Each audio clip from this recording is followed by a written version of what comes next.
The Strange Case of Dr. Jekyll and Mr. Hyde. Chapter 1. Mr. Utterson, the lawyer, was a man of rugged countenance that was never lighted by a smile. Cold, scanty, and embarrassed in discourse, backward in sentiment. Lean, long, dusty, dreary, and yet somehow lovable. At friendly meetings, and when the wine was to his taste, something eminently human beaconed from his eye. Something indeed which never found its way into his talk, but which spoke not only in these silent symbols of the after-dinner face, but more often and loudly in the acts of his life. He was austere with himself, drank gin when he was alone, to mortify a taste for vintages, and though he enjoyed the theatre, had not crossed the doors of one for 20 years. But he had an approved tolerance for others, sometimes wondering, almost with envy, at the high pressure of spirits involved in their misdeeds, and in any extremity inclined to help rather than to reprove. "I incline to Cain's heresy," he used to say. "I let my brother go to the devil in his quaintly own way." In this character, it was frequently his fortune to be the last reputable acquaintance and the last good influence in the lives of downgoing men, and to do such as these, so long as they came about his chambers, he never marked a shade of change in his demeanor. No doubt the feat was easy to Mr. Utterson, for he was undemonstrative at the best, and his friendship seemed to be founded in similar catholicity of good nature. It is the mark of a modest man to accept his friendly circle ready-made from the hands of opportunity, and that was the lawyer's way. His friends were those of his own blood, and those whom he had known the longest. His affections, like ivy, were the growth of time. They implied no aptness in the object. Hence, no doubt, the bond that united him to Mr. Richard Enfield, his distant kinsman, the well-known man about town. It was a nut to crack for many, what these two could see in each other, or what subject they could find in common. It was reported by those who encountered them in their Sunday walks that they said nothing, looked singularly dull, and would hail with obvious relief the appearance of a friend. For all that, these two men put the greatest store by these excursions, counted them the chief jewel of each week, and not only set aside occasions of pleasure, but even resisted the calls of business, that they might enjoy them uninterrupted. It chanced on one of these rambles that their way led them down a by-street in a busy quarter of London. The street was small and what is called quiet, but it drove a thriving trade on the weekdays. The inhabitants were all doing well, it seemed, and all emulously hoping to do better still, and laying out the surplus of their gains in coquetry, so that the shop fronts stood along the thoroughfare with an air of invitation, like rows of smiling saleswomen. Even on Sunday, when it veiled its more florid charms and lay comparatively empty of passage, the street shone out in contrast to its dingy neighborhood, like a fire in a forest. And with its freshly painted shutters, well-polished brasses, and general cleanliness and gaiety of note, instantly caught and pleased the eye of the passenger. 2 doors from one corner, on the left hand going east, the line was broken by the entry of a court. And just at that point, a certain sinister block of building thrust forward its gable on the street. It was 2 stories high, showed no window, nothing but a door on the lower story, and a blind forehead of discolored wall on the upper, and bore in every feature the marks of prolonged and sordid negligence. The door, which was equipped with neither bell nor knocker, was blistered and distained. Tramps slouched into the recess and struck matches on the panels. Children kept shop upon the steps. The schoolboy had tried his knife on the moldings, and for close on a generation, no one had appeared to drive away these random visitors or to repair their ravages. Mr. Enfield and the lawyer were on the other side of the by-street, but when they came abreast of the entry, the former lifted up his cane and pointed. "Did you ever remark that door?" he asked. And when his companion had replied in the affirmative, "It is connected in my mind," added he, "with a very odd story." "Indeed," said Mr. Utterson, with a slight change of voice. "And what was that?" "Well, it was this way," returned Mr. Enfield. I was coming home from someplace at the end of the world about 3 o'clock of a black winter morning, and my way lay through a part of town where there was literally nothing to be seen but lamps. Street after street, and all the folks asleep. Street after street, all lighted up as if for a procession, and all as empty as a church. Till at last I got into that state of mind when a man listens and begins to long for the sight of a policeman. All at once, I saw 2 figures. One, a little man who was stumping along eastward at a good walk, and the other, a girl of maybe 8 or 10, who was running as hard as she was able down a cross street. Well, sir, the 2 ran into one another naturally enough at the corner, and then came the horrible part of the thing. For the man trampled calmly over the child's body and left her screaming on the ground. It sounds nothing to hear, but it was hellish to see. It wasn't like a man. It was like some damn juggernaut. I gave a view hello and took to my heels, collared my gentleman, and brought him back to where there was already quite a group about the screaming child. He was perfectly cool and made no resistance, but gave me one look, so ugly that it brought out the sweat on me like running. The people who had turned out were the girl's own family, and pretty soon the doctor, for whom she had been sent, put in his appearance. Well, the child was not much the worse, more frightened, according to the sawbones, and there you might have supposed would be an end to it. But there was one curious circumstance. I had taken a loathing to my gentleman at first sight. So had the child's family, which was only natural. But the doctor's case was what struck me. He was the usual cut-and-dry apothecary of no particular age and color, with a strong Edinburgh accent, and about as emotional as a bagpipe.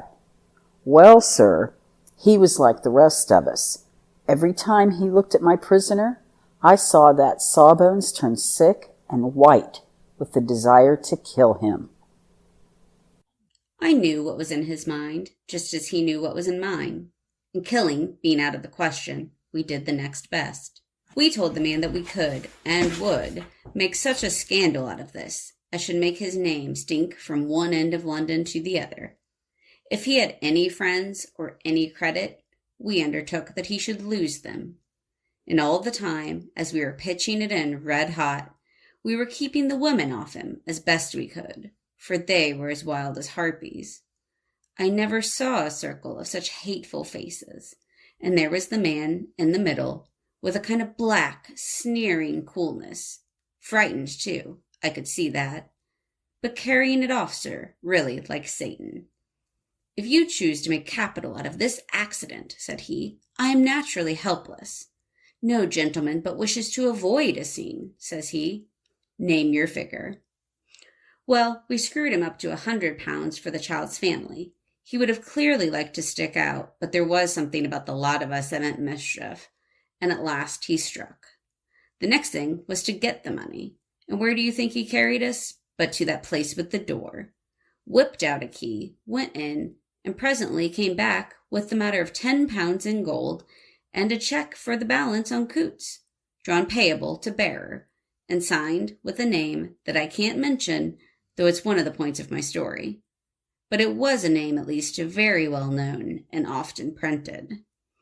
The figure was stiff, but the signature was good for more than that, if it was only genuine. I took the liberty of pointing out to my gentleman that the whole business looked apocryphal, and that a man does not, in real life, walk into a cellar door at 4 a.m. and come out of it with another man's cheque for close upon £100. But he was quite easy and sneering. Set your mind at rest, says he. I will stay with you till the bank's open and cash the cheque myself. So we all set off, the doctor and the child's father and our friend and myself, and passed the rest of the night in my chambers. And the next day, when we had breakfasted, went in a body to the bank. I gave in the cheque myself and said I had every reason to believe it was a forgery. Not a bit of it. The cheque was genuine. Tut, tut, said Mr. Utterson. I see you feel as I do, said Mr. Enfield. Yes, it's a bad story, for my man was a fellow that nobody could have to do with, a real damnable man, And the person that drew the check is the very pink of the propriety. Celebrated, too. And what makes it worse, one of your fellows, who do what they call good. Blackmail, I suppose, an honest man paying through the nose for some of the capers of his youth.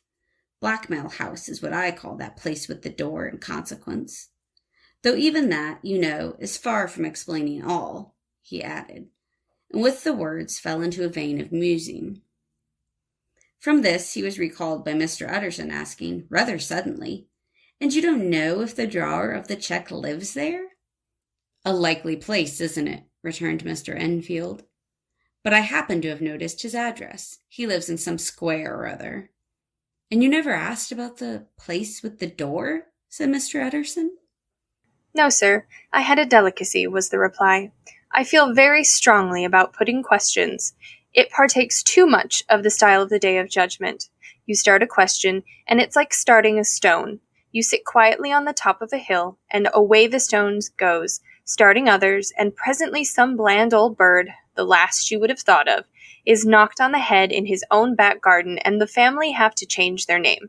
No, sir, I make it a rule of mine. The more it looks like Queer Street, the less I ask." "A very good rule, too," said the lawyer.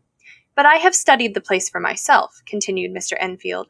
"It seems scarcely a house. There is no other door, and nobody goes in or out of that one but, once in a great while, the gentleman of my adventure.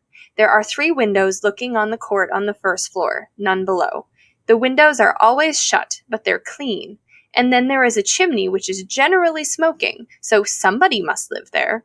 And yet it's not so sure, for the buildings are so packed together about that court that it's hard to say where one ends and another begins." The pair walked on again for a while in silence, and then, "Enfield," said Mr. Utterson, "that's a good rule of yours." "Yes, I think it is," returned Enfield. "But for all that," continued the lawyer, "there's one point I want to ask. I want to ask the name of that man who walked over the child." "Well," said Mr. Enfield, "I can't see what harm it would do. It was the man of the name of Hyde." Said Mr. Utterson. "What sort of man is he to see?" "He is not easy to describe. There is something wrong with his appearance, something displeasing, something downright detestable.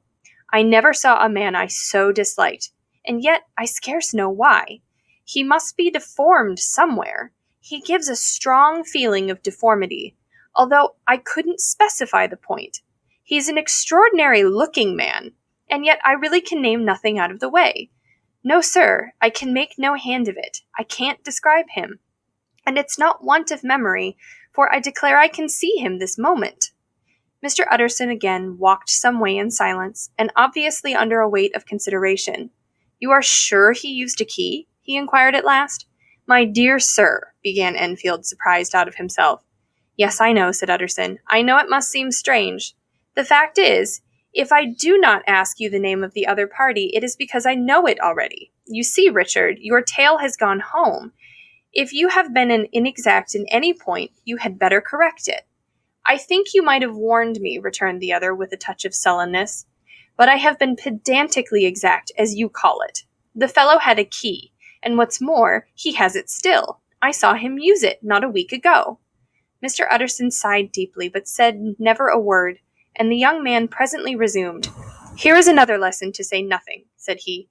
"I am ashamed of my long tongue. Let us make a bargain never to refer to this again." "With all my heart," said the lawyer. "I shake my hands on that, Richard." Chapter 2. That evening, Mr. Utterson came home to his bachelor house in somber spirits and sat down to dinner without relish. It was his custom of a Sunday, when this meal was over, to sit close by the fire, a volume of some dry divinity on his reading desk, until the clock of the neighboring church rang out the hour of 12, when he would go soberly and gratefully to bed. On this night, however, as soon as the cloth was taken away, he took up a candle and went into his business room.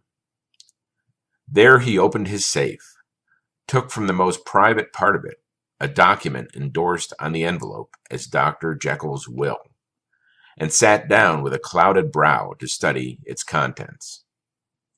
The will was holograph for Mr. Utterson, though he took charge of it now that it was made, had refused to lend the least assistance in the making of it. It provided not only that, in the case of the decease of Henry Jekyll, M.D., D.C.L., LL.D., F.R.S., etc., all his possessions were to pass into the hands of his friend and benefactor, Edward Hyde, but that in the case of Dr. Jekyll's disappearance or unexplained absence for any period exceeding 3 calendar months, the said Edward Hyde should step into the said Henry Jekyll's shoes without further delay, and free from any burthen or obligation, beyond the payment of a few small sums to the members of the doctor's household. This document had long been the lawyer's eyesore. It offended him both as a lawyer and as a lover of the sane and customary sides of life, to whom the fanciful was the immodest. And hitherto it was his ignorance of Mr. Hyde that had swelled his indignation. Now, by a sudden turn, it was his knowledge. It was already bad enough when the name was but a name, of which he could learn no more.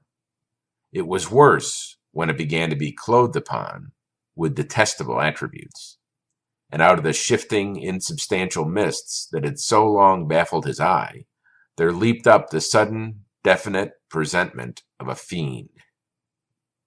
"I thought it was madness," he said, as he replaced the obnoxious paper in the safe, "and now I begin to fear it is disgrace." With that, he blew out his candle, put on a greatcoat, and set forth in the direction of Cavendish Square, that citadel of medicine where his friend, the great Dr. Lanyon, had his house and received his crowding patients. If anyone knows, it will be Lanyon, he had thought. The solemn butler knew and welcomed him. He was subjected to no stage of delay, but ushered direct from the door to the dining room where Dr. Lanyon sat alone over his wine. This was a hearty, healthy, dapper, red-faced gentleman with a shock of hair prematurely white, and a boisterous and decided manner. At sight of Mr. Utterson, he sprang up from his chair and welcomed him with both hands. The geniality, as was the way of the man, was somewhat theatrical to the eye, but it reposed on genuine feeling. For these two were old friends, old mates both at school and college, both thorough respecters of themselves and of each other, and, what does not always follow, men who thoroughly enjoyed each other's company. After a little rambling talk, the lawyer led up to the subject which so disagreeably preoccupied his mind. "I suppose, Lanyon," said he, "you and I must be the 2 oldest friends of that Henry Jekyll has." "I wish friends were younger," chuckled Dr. Lanyon, "but I suppose we are. And what of that? I see little of him now." "Indeed?" said Utterson. "I thought you had a bond of common interest." "We had," was the reply, "but it was more than 10 years since Henry Jekyll became too fanciful for me.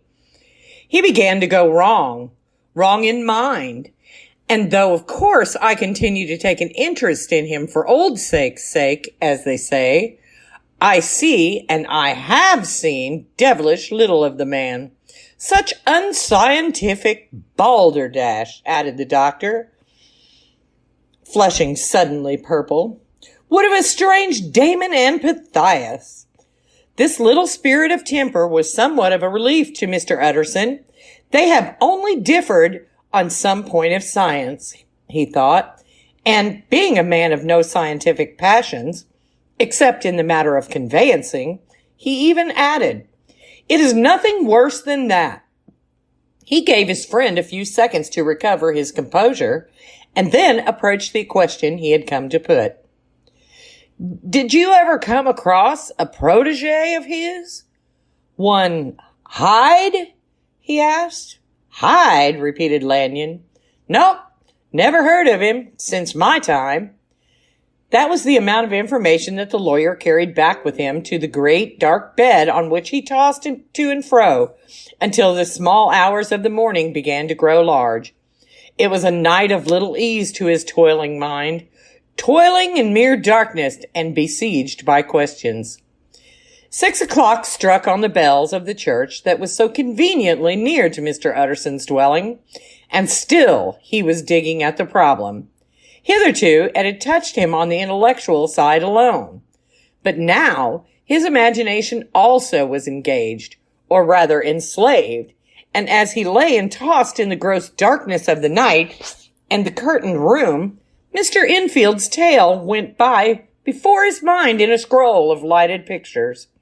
He would be aware of the great field of lamps of nocturnal city, and then of the figure of a man walking swiftly, then of a child running from the doctor's, and then these met, and the human juggernaut trod the child down and passed on regardless of her screams. Or else he would see a room in which a rich house, where his friend lay asleep, dreaming and smiling at his dreams. Then the door of that room would be opened, the curtains of the bed plucked apart, the sleeper recalled, and lo! There would stand by his side a figure to whom power was given. And even at the dead hour, he must rise and do its bidding. The figure in these two phases haunted the lawyer all night, and if at any time he dozed over, it was but to see it glide more stealthily through sleeping houses, or move the more swiftly, and still the more swiftly, even to dizziness, through wider labyrinths of lamplighted city, and at every street corner crush a child and leave her screaming. And still the figure had no face by which he might know it, even in his dreams. It had no face, or one that baffled him and melted before his eyes. And thus it was that there sprang up and grew apace in the lawyer's mind a singularly strong, almost inordinate curiosity to behold the features of the real Mr. Hyde. If he could but once set eyes on him, he thought the mystery would lighten and perhaps roll altogether away, as was the habit of mysterious things when well examined. He might see a reason for his friend's strange preference or bondage, call it which you please, and even for the startling clause of the will. At least it would be a face worth seeing, the face of a man who was without bowels of mercy, a face which had but to show itself to raise up, in the mind of the unimpressionable Enfield, a spirit of enduring hatred. From that time forward, Mr. Utterson began to haunt the door in the by-street of shops. In the morning before office hours, at noon when business was plenty and time scarce, at night under the face of the fogged city moon, by all lights and at all hours of solitude or concourse, the lawyer was to be found on his chosen post. If he be Mr. Hyde, he had thought, I shall be Mr. Seek. And at last his patience was rewarded. It was a fine dry night, frost in the air, the streets as clean as a ballroom floor, the lamps unshaken by any wind, drawing a regular pattern of light and shadow. By 10 o'clock, when the shops were closed, the by-street was very solitary and, in spite of the low growl of London from all around, very silent. Small sounds carried far, domestic sounds, out of the houses were clearly audible on either side of the roadway, and the rumour of the approach of any passenger preceded him by a long time. Mr. Utterson had been some minutes at his post when he was aware of an odd, light footstep drawing near. In the course of his nightly patrols, he had long grown accustomed to the quaint effect with which the footfalls of a single person, while he is still a great way off, suddenly spring out distinct from the vast hum and clatter of the city. Yet his attention had never before been so sharply and decisively arrested, and it was with a strong, superstitious prevision of success that he withdrew into the entry of the court. The steps drew swiftly nearer, and swelled out suddenly louder as they turned the end of the street. The lawyer, looking forth from the entry, could soon see what manner of man he had to deal with. He was small, very plainly dressed, and the look of him, even at that distance, went somehow strongly against the watcher's inclination. But he made straight for the door, crossing the roadway to save time, and as he came, he drew a key from his pocket like one approaching home. Mr. Utterson stepped out and touched him on the shoulder as he passed. "Mr. Hyde, I think." Mr. Hyde shrank back with a hissing intake of breath. But his fear was only momentary, and though he did not look the lawyer in the face, he answered coolly enough. "That is my name. What do you want?" "I see you're going in," returned the lawyer. "I am an old friend of Dr. Jekyll's, Mr. Utterson of Gaunt Street. You must have heard my name, and meeting you so conveniently, I thought you might admit me." "You will not find Dr. Jekyll. He is from home," replied Mr. Hyde, blowing in the key. And then suddenly, but still without looking up, "How did you know me?" he asked. "On your side," said Mr. Utterson. "Will you do me a favour?" "With pleasure," replied the other. "What should it be?" "Will you let me see your face?" asked the lawyer. Mr. Hyde appeared to hesitate, and then, as if upon some sudden reflection, fronted about with an air of defiance, and the pair stared at each other pretty fixedly for a few seconds. "Now I shall know you again," said Mr. Utterson. "It may be useful." "Yes," returned Mr. Hyde. "You did as well as we have met, and apropos you should have my address." And he gave a number of a street in Soho. Good God, thought Mr. Utterson. Can he too have been thinking of the will? But he kept his feelings to himself and only grunted in acknowledgment of the address. "And now," said the other, "how did you know me?" "By description," was the reply. "Whose description?" "We have common friends," said Mr. Utterson. "Common friends?" echoed Mr. Hyde, a little hoarsely. "Who are they?" "Jekyll, for instance," said the lawyer. "He never told you?" cried Mr. Hyde, with a flush of anger. "Do not think he would have lied." "Come," said Mr. Utterson, "that's not fitting language." The other snarled aloud into a savage laugh, and the next moment, with extraordinary quickness, he had unlocked the door and disappeared into the house. The lawyer stood a while when Mr. Hyde had left him, the picture of disquietude. Then he began slowly to mount the street, pausing every step or two and putting his hand to his brow like a man in mental perplexity. The problem he was thus debating as he walked was one of a class that is rarely solved. Mr. Hyde was pale and dwarfish. He gave an impression of deformity without any nameable malformation. He had a displeasing smile. He had borne himself to the lawyer with a sort of murderous mixture of timidity and boldness, and he spoke with a husky, whispering, and somewhat broken voice. All these were points against him, but not all of these together could explain the hitherto unknown disgust, loathing, and fear with which Mr. Utterson regarded him. "There must be something else," said the perplexed gentleman. "There is something more, if I could find a name for it. God bless me, the man seems hardly human. Something troglodytic, shall we say? Or can it be the old story of Dr. Fell? Or is it the mere radiance of a foul soul that thus transpires through and transfigures its clear continent? The last, I think. For, oh, my poor old Harry Jekyll, if I ever read a Satan's signature upon a face, it is on that of your new friend." Round the corner, from the by-street, there was a square of ancient, handsome houses, now for the most part decayed from their high estate and let in flats and chambers to all sorts and conditions of men. Map engravers, architects, shady lawyers, and the agents of obscure enterprises. One house, however, second from the corner, was still occupied entire, and at the door of this, which wore a great air of wealth and comfort, though it was now plunged in darkness except for the fanlight, Mr. Utterson stopped and knocked. A well-dressed elderly servant opened the door. "Is Dr. Jekyll at home, Poole?" asked the lawyer. "I will see Mr. Utterson," said Poole, admitting the visitor as he spoke into a large, low-roofed, comfortable hall, paved with flags, warmed, after the fashion of a country house, by a bright open fire, and furnished with costly cabinets of oak. "Will you wait here by the fire, sir, or shall I give you a light in the dining-room?" "Here, thank you," said the lawyer, and he drew near and leaned on the tall fender. This hall, in which he was now left alone, was a pet fancy of his friend the doctor's, and Utterson himself was wont to speak of it as the pleasantest room in London. But tonight there was a shudder in his blood.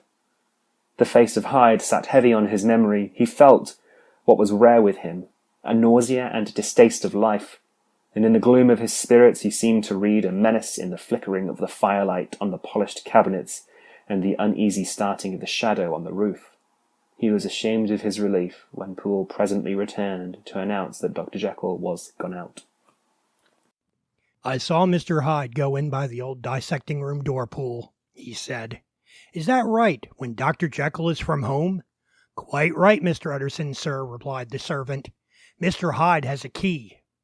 "Your master seems to repose a great deal of trust in that young man, Poole," resumed the other musingly. "Yes, sir, he do indeed," said Poole. "We have all orders to obey him." "I do not think I've ever met Mr. Hyde?" asked Utterson.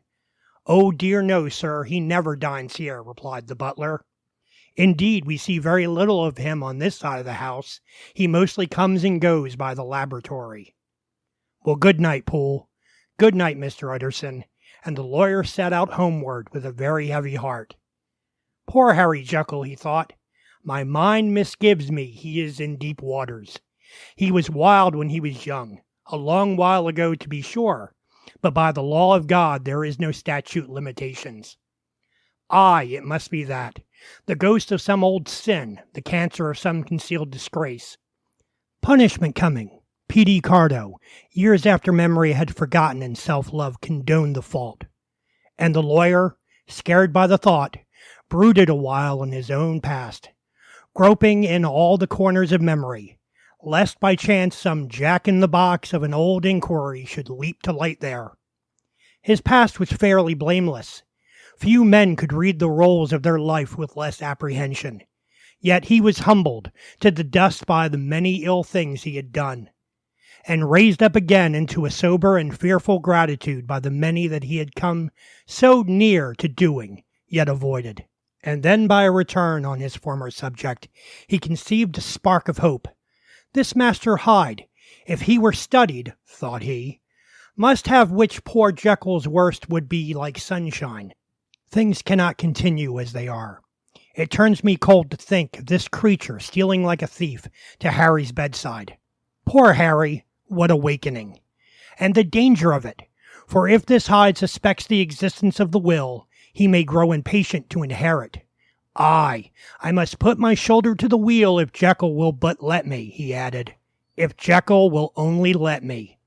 For once more he saw before his mind's eye, as clear as a transparency, the strange clauses of the will.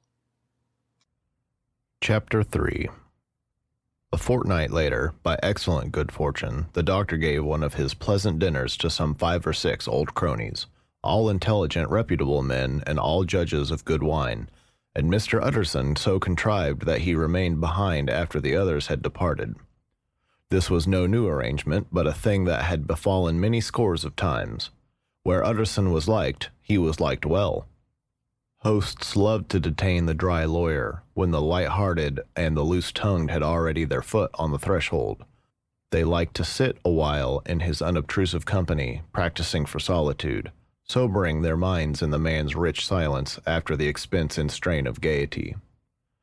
To this rule Dr. Jekyll was no exception, and as he now sat at the opposite side of the fire, a large, well-made, smooth-faced man of 50, with something of a slyish cast, perhaps, but every mark of capacity and kindness, you could see by his looks that he cherished for Mr. Utterson a sincere and warm affection. "I have been wanting to speak to you, Jekyll," began the latter. "You know that will of yours?" A close observer might have gathered that the topic was distasteful, but the doctor carried it off gaily. "My poor Utterson," said he, "you are unfortunate in such a client. I never saw a man so distressed as you were by my will, unless it were that hide-bound pedant, Lanyon, at what he called my scientific heresies. Oh, I know he's a good fellow, you needn't frown. An excellent fellow, and I always mean to see more of him. But a hide-bound pedant, for all that, an ignorant, blatant pedant. I was never more disappointed in any man than Lanyon." "You know I never approved of it," pursued Utterson, ruthlessly disregarding the fresh topic. "My will? Yes, certainly, I know that," said the doctor, a trifle sharply. You have told me so. Well, I tell you so again, continued the lawyer. I have been learning something of young Hyde. The large, handsome face of Dr. Jekyll grew pale to the very lips, and there came a blackness about his eyes. I do not care to hear more, said he. This is a matter I thought we had agreed to drop. What I heard was abominable, said Utterson. It can make no change. You do not understand my position, returned the doctor, with a certain incoherency of manner. I am painfully situated, Utterson. My position is a very strange one. It is one of those affairs that cannot be mended by talking. Jekyll, said Utterson, you know me. I am a man to be trusted. Make a clean breast of this in confidence, and I make no doubt that I can get you out of it. My good Utterson, said the doctor, this is very good of you. This is downright good of you, and I cannot find the words to thank you in. I believe you fully. I would trust you before any man alive, aye, before myself, if I could make the choice. But indeed it isn't what you fancy. It is not so bad as that. And just to put your good heart at rest, I will tell you one thing. The moment I choose, I can be rid of Mr. Hyde. I give you my hand upon that, and I thank you again and again. And I will add just one little word, Utterson, that I'm sure you'll take in good part. This is a private matter, and I beg of you to let it sleep. Utterson reflected a little, looking in the fire. I have no doubt you are perfectly right, he said at last, getting to his feet. Well, but since we have touched upon this business, and for the last time, I hope, continued the doctor, there is one point I should like you to understand. I have really a very great interest in poor Hyde. I know you have seen him, he told me so, and I fear he was rude, but I do sincerely take a very great interest in that young man. And if I am taken away, Utterson, I wish you promise me that you will bear with him and get his rights for him. I think you would if you knew all, and it would be a weight off my mind if you would promise. I can't pretend that I shall ever like him, said the lawyer. I don't ask that, pleaded Jekyll, laying his hand upon the other's arm. I only ask for justice. I only ask that you help him for my sake when I am no longer here. Utterson heaved an irrepressible sigh. Well, he said, I promise. Nearly a year later, in the month of October 18, London was startled by a crime of singular ferocity and rendered all the more notable by the high position of the victim. The details were few and startling. A maidservant living alone in a house not far from the river had gone upstairs to bed about 11. Although a fog rolled over the city in the small hours, the early part of the night was cloudless, and the lane, which the maid's window overlooked, was brilliantly lit by the full moon. It seems she was romantically given, for she sat down upon her box, which stood immediately under the window, and fell into a dream of musing. Never, she used to say with streaming tears when she narrated that experience, never had she felt more at peace with all men or thought more kindly of the world. And as she so sat, she became aware of an aged and beautiful gentleman with white hair drawing near along the lane, and advancing to meet him, another and very small gentleman, to whom at first she paid less attention. When they had come within speech, which was just under the maid's eyes, the older man bowed and accosted the other with a very pretty manner of politeness. It did not seem as if the subject of his address were of great importance. Indeed, from his pointing, it sometimes appeared as if he were only inquiring his way. But the moon shone upon his face as he spoke, and the girl was pleased to watch it. It seemed to breathe such an innocent and old-world kindness of disposition, yet with something high, too, as of a well-founded self-content. Presently her eye wandered to the other, and she was surprised to recognize in him a certain Mr. Hyde, who had once visited her master and for whom she had conceived a dislike. He had in his hand a heavy cane, with which he was trifling, but he answered never a word, and seemed to listen with an ill-contained impatience. And then, all of a sudden, he broke out in great flame of anger, stamping with his foot, brandishing the cane, and carrying on, as the maid described it, like a madman. The old gentleman took a step back, with the air of one very much surprised and a trifle hurt, and at that Mr. Hyde broke out of all bounds and clubbed him to the earth. And next moment, with ape-like fury, he was trampling his victim underfoot and hailing down a storm of blows, under which the bones were audibly shattered, and the body jumped upon the roadway. At the horror of these sights and sounds, the maid fainted. It was 2:00 when she came to herself and called for the police. The murderer was gone long ago, but there lay his victim in the middle of the lane, incredibly mangled. The stick with which the deed had been done, although it was of some rare and very tough and heavy wood, had broken in the middle under the stress of this insensate cruelty, and one splintered half had rolled in the neighboring gutter, the other, without a doubt, had been carried away by the murderer. A purse and a gold watch were found upon the victim, but no cards or papers, except a sealed and stamped envelope, which he had been probably carrying to the post, and which bore the name and address of Mr. Utterson. This was brought to the lawyer the next morning, before he was out of bed, and he had no sooner seen it, and been told the circumstances, than he shut out a solemn lip. "I shall say nothing until I have seen the body," said he. "This may be very serious. Have the kindness to wait while I dress." And with the same grave countenance, he hurried through his breakfast and drove to the police station, whither the body had been carried. As soon as he came into the cell, he nodded.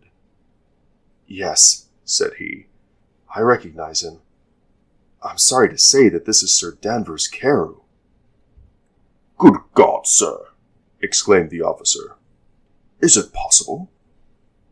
And the next moment his eye lighted up with a professional ambition.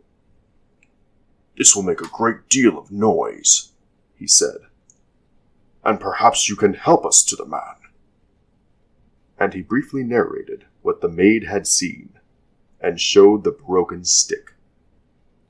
Mr. Utterson had already quailed at the name of Hyde, but when the stick was laid before him, he could doubt no longer.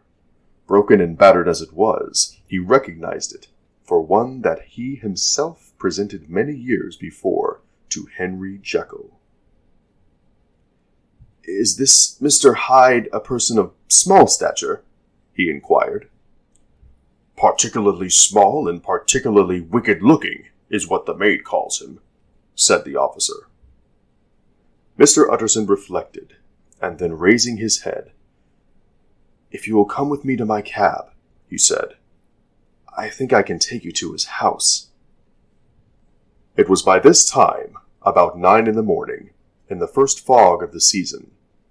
A great chocolate-colored pall lowered over heaven, but the wind was continually charging and routing these embattled vapors, so that as the cab crawled from street to street, Mr. Utterson beheld a marvelous number of degrees and hues of twilight.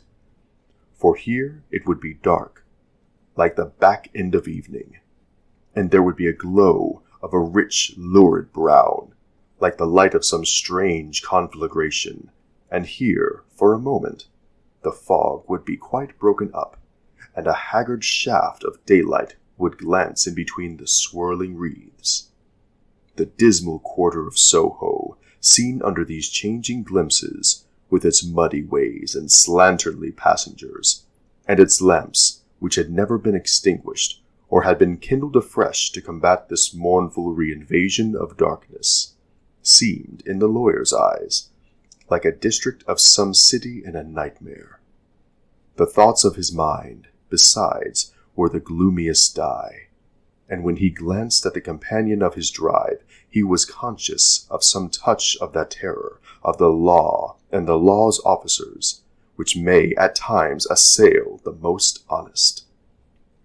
As the cab drew up before the address indicated, the fog lifted a little, and showed him a dingy street, a gin palace, a low French eating house, a shop for the retail of penny numbers and 2-penny salads, many ragged children huddled in the doorways, and many women of different nationalities passing out, key in hand, to have a morning glass.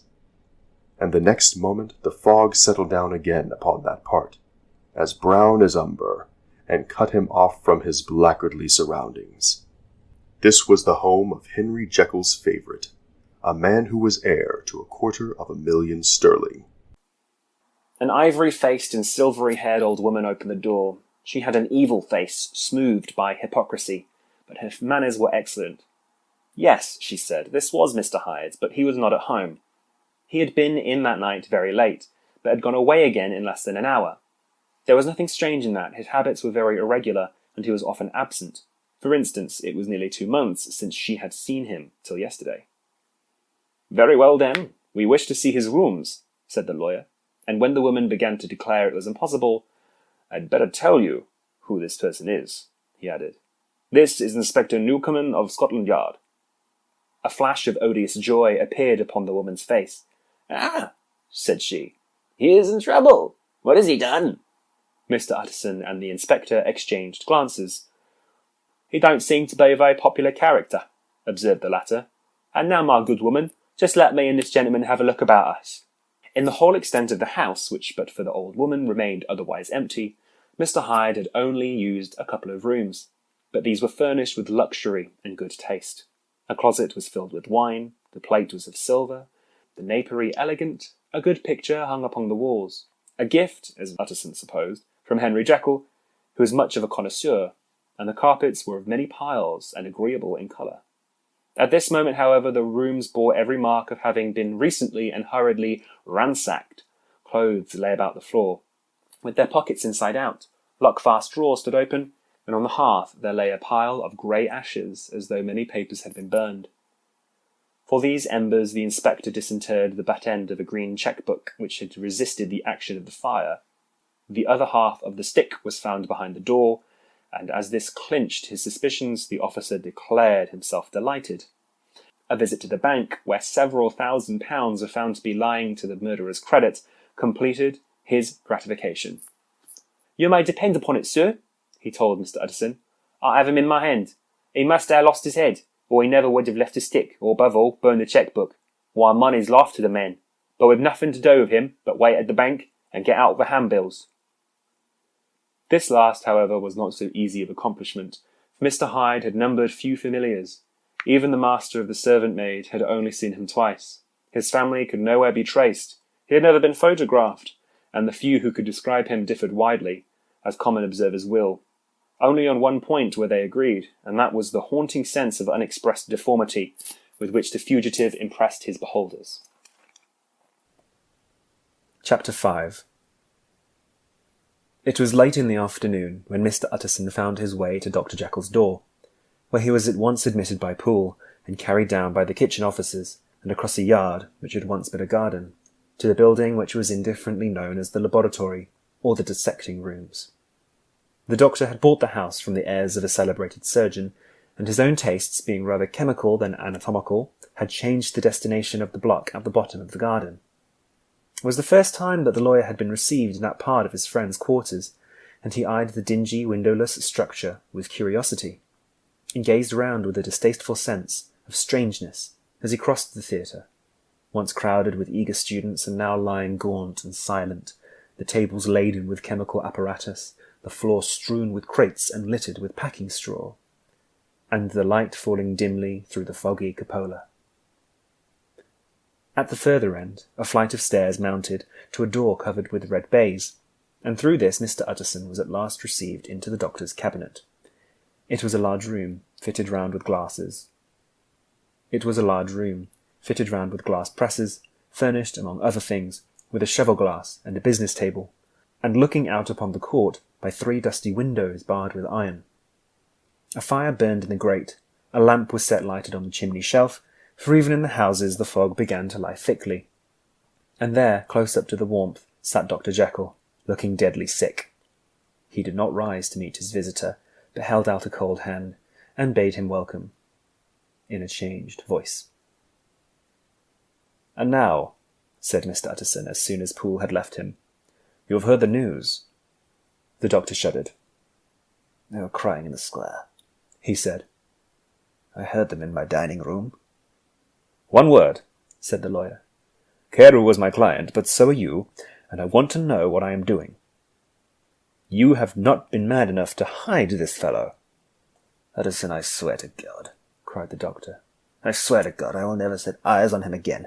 I bind my honour to you that I am done with him in this world. It is all at an end, and indeed he does not want my help. You do not know him as I do. He is safe. He is quite safe. Mark my words. He will never more be heard of." The lawyer listened gloomily. He did not like his friend's feverish manner. "You seem pretty sure of him," said he. "And for your sake, I hope you may be right. If it came to a trial, your name might appear." "I am quite sure of him," replied Jekyll. "I have grounds for certainty that I cannot share with anyone, but there is one thing on which you may advise me. I have received a letter, and I am at a loss whether I should show it to the police. I should like to leave it in your hands, Utterson. You would judge wisely, I am sure, and I have so great a trust in you."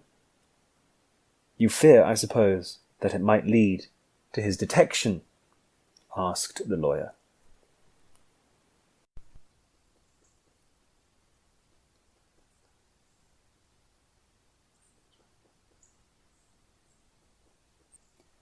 "No," said the other.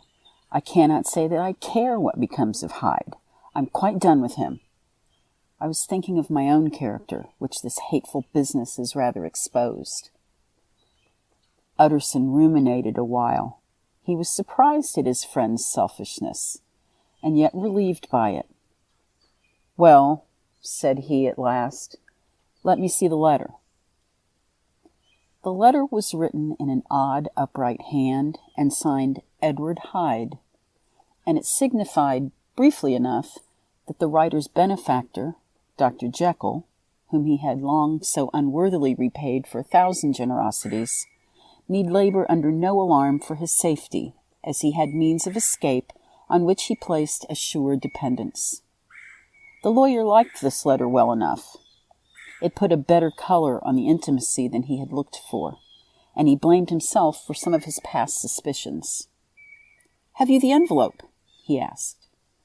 "I burned it," replied Jekyll, "before I thought what I was about. But it bore no postmark. The note was handed in." "Shall I keep this and sleep upon it?" asked Utterson. "I wish you to judge for me entirely," was the reply. "I've lost confidence in myself." "Well, I shall consider," returned the lawyer. "And now one word more. It was Hyde who dictated the terms in your will about that disappearance?" The doctor seemed seized with a qualm of faintness. He shut his mouth tight and nodded. "I knew it," said Utterson. "He meant to murder you. You've had a fine escape." "I have had what is far more to the purpose," returned the doctor solemnly. "I have had a lesson. Oh, God, Utterson, what a lesson I have had!" And he covered his face for a moment with his hands. On his way out, the lawyer stopped and had a word or two with Poole. "By the by," said he, "there was a letter handed in today. What was the messenger like?" But Poole was positive nothing had come except by post. "And only circulars by that," he added. This news sent off the visitor with his fears renewed. Plainly, the letter had come by the laboratory door. Possibly, indeed, it had been written in the cabinet. And if that were so, it must be differently judged and handled with more caution. The newsboys, as he went, were crying themselves hoarse along the footways. "Special edition! Shocking murder of an MP!" That was the funeral oration of one friend and client, and he could not help a certain apprehension lest the good name of another should be sucked down in the eddy of the scandal. It was, at least, a ticklish decision that he had to make, and self-reliant as he was by habit, he began to cherish a longing for advice. It was not to be had directly, but perhaps, he thought, it might be fished for.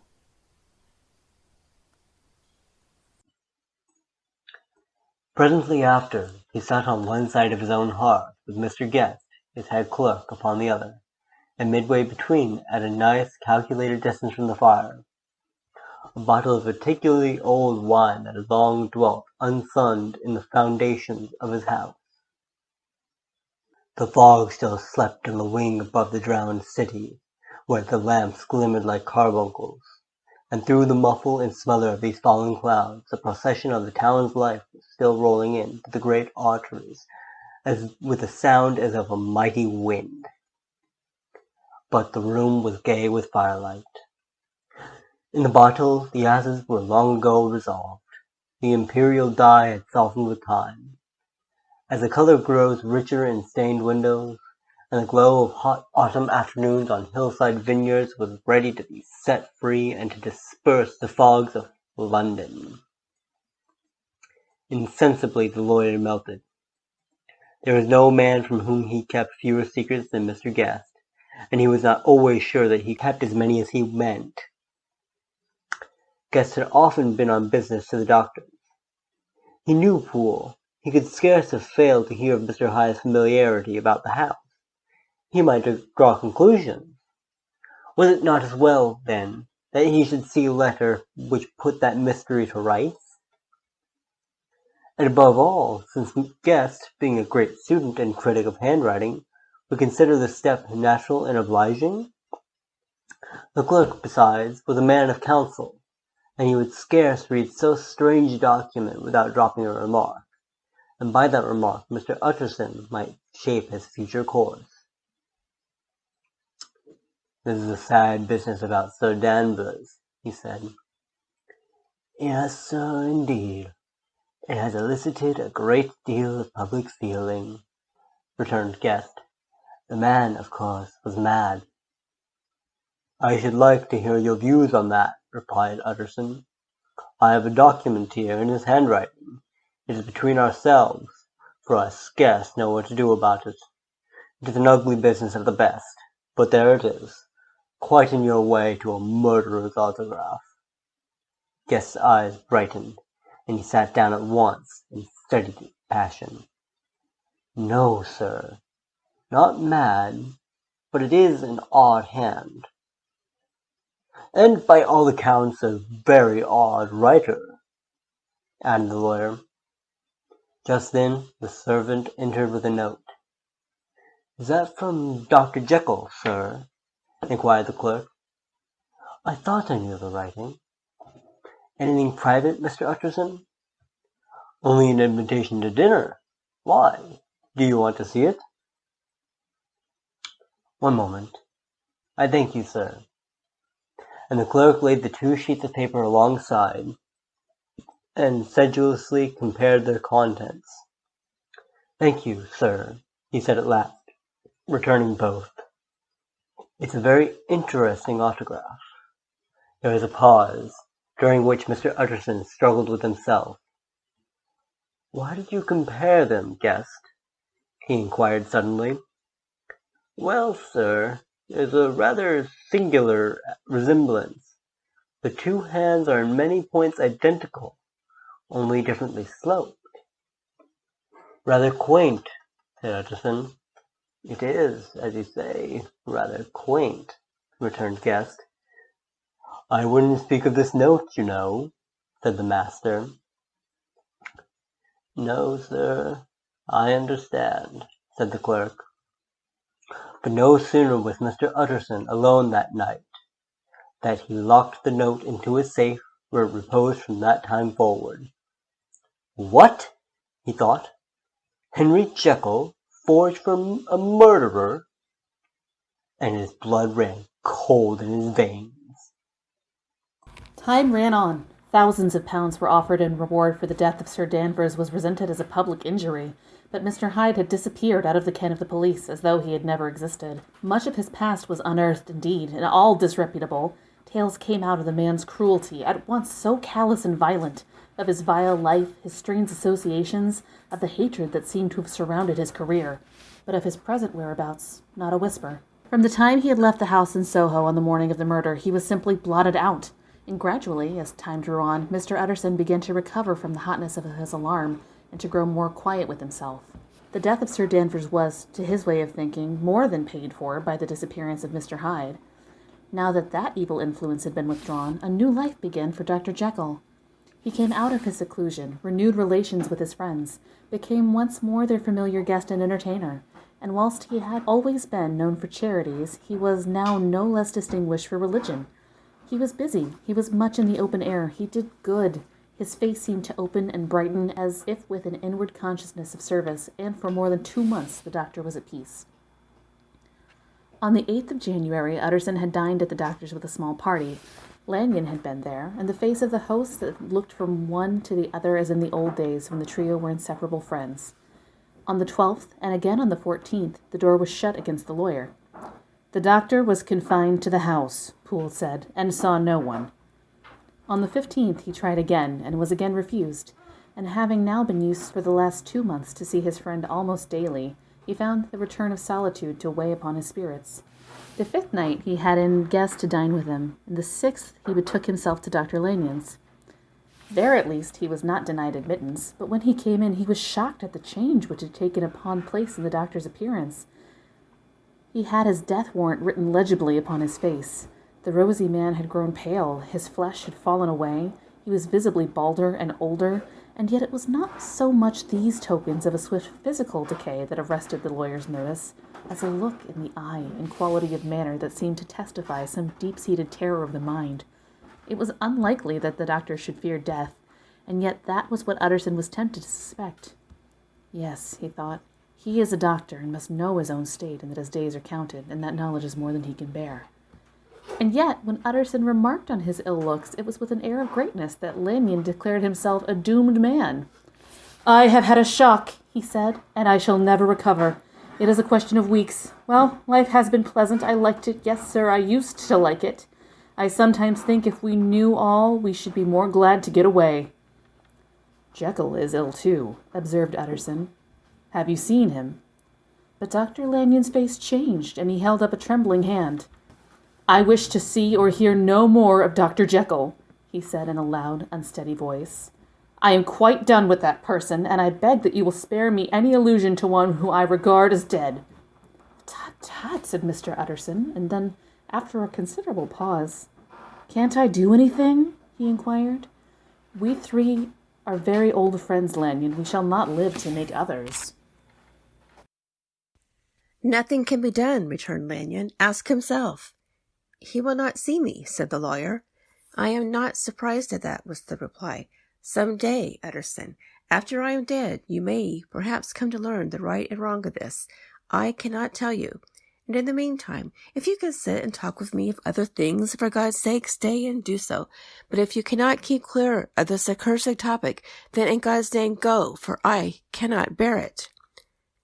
As soon as he got home, Utterson sat down and wrote to Jekyll, complaining of his exclusion from the house, and asking the cause of this unhappy break with Lanyon, and the next day brought him a long answer, often very pathetically worded, and sometimes darkly mysterious in drift. The quarrel with Lanyon was incurable. "I do not blame our old friend," Jekyll wrote, "but I share his view that we must never meet. I mean from henceforth to lead a life of extreme seclusion. You must not be surprised, nor must you doubt my friendship, if my door is often shut, even to you. You must suffer me to go my own dark way. I have brought on myself the punishment and a danger that I cannot name.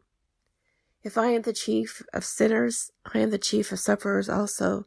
I cannot think that this earth contained a place for sufferings and terrors so unmanning, and you can do but one thing, Utterson, to lighten this destiny, and that is to respect my silence."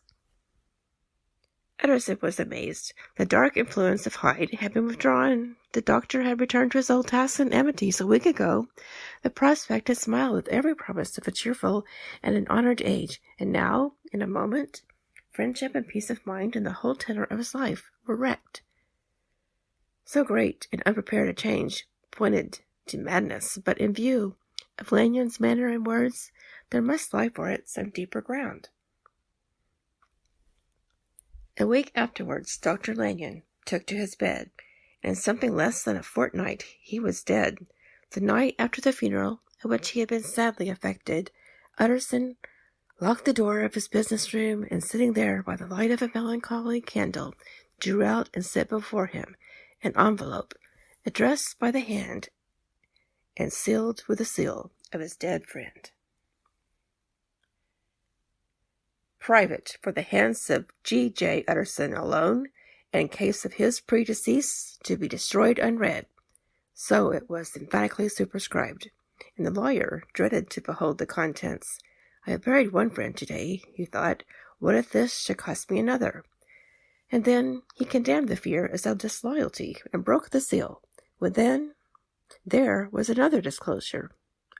Within there was another enclosure, likewise sealed, and marked upon the cover as not to be opened until the death or disappearance of Dr. Henry Jekyll. Utterson could not trust his eyes. Yes, it was disappearance. Here again, as in the mad will which he had long ago restored to his author, here again were the idea of a disappearance and the name of Henry Jekyll bracketed. But in the will, that idea had sprung from the sinister suggestion of the man Hyde.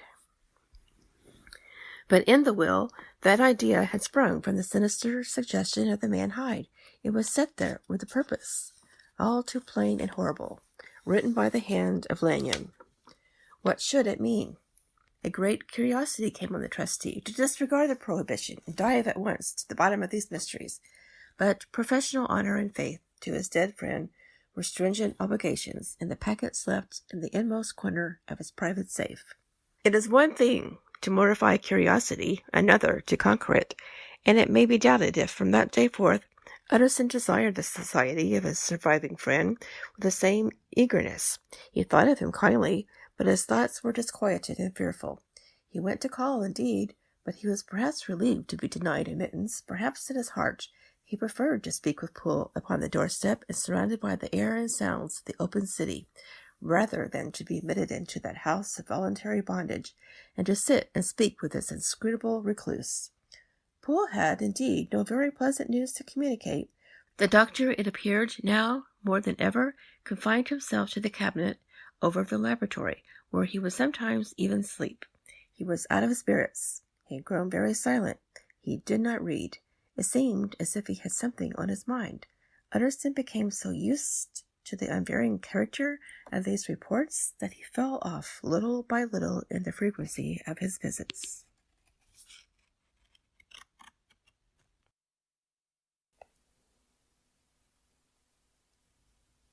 Chapter 7.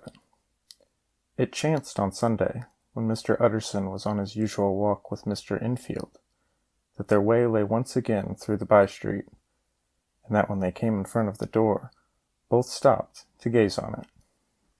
"Well," said Enfield, "that story's at an end at least. We shall never see more of Mr. Hyde." "I hope not," said Utterson. "Did I ever tell you that I once saw him and shared your feelings of repulsion?" "It was impossible to do one without the other," returned Enfield. "And by the way, what an ass you must have thought of me, not to know that this was the back way to Dr. Jekyll's." "It was partly your own fault that I found it out, even when I did." "So you found it out, did you?" said Utterson. "But if that be so, may we step into the court and take a look at the windows? To tell you the truth, I am uneasy about poor Jekyll, and even outside, I feel as if the presence of a friend might do him good." The court was very cool, and a little damp, and full of premature light, although the sky, high up overhead, was still bright with sunset. The middle one of the three windows was half open, and sitting close beside it, taking the air of an infinite sadness of mien, like some disconsolate prisoner, Utterson saw Dr. Jekyll. "What? Jekyll?" he cried. "I trust you are better." "I am very low, Utterson," replied the doctor drearily. "Very low. It will not last long, thank God. You stay too much indoors, said the lawyer. You should be out, whipping up circulation like Mr. Enfield and me. This is my cousin, Mr. Enfield, Dr. Jekyll. Come now, get your hat, and take a quick turn with us. You are very good, sighed the other. I should like to very much, but no. Quite impossible. I dare not. But indeed, Utterson, I am very glad to see you.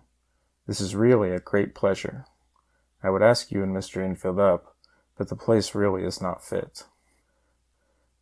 Why then, said the lawyer good-naturedly, the best thing we can do is stay down here and speak with you from where we are. This is just what I was about to venture to propose, returned the doctor with a smite. But the words were hardly uttered before the smile was struck out of his face, and succeeded by an expression of abject terror and despair, as froze the very blood of the two gentlemen below. They saw it, but for a glimpse, for the window was instantly thrust down, but that glimpse had been sufficient, and they turned and left the court without a word. In silence, too, they traversed the by-street, and it was not until they had come into a neighboring thoroughfare, where even upon a Sunday there was still some stirrings of life, that Mr. Utterson at last turned and looked at his companion. They were both pale, and there was an answering horror in their eyes. God forgive us, said Mr. Utterson. But Mr. Enfield only nodded his head very seriously, and walked on once more in silence.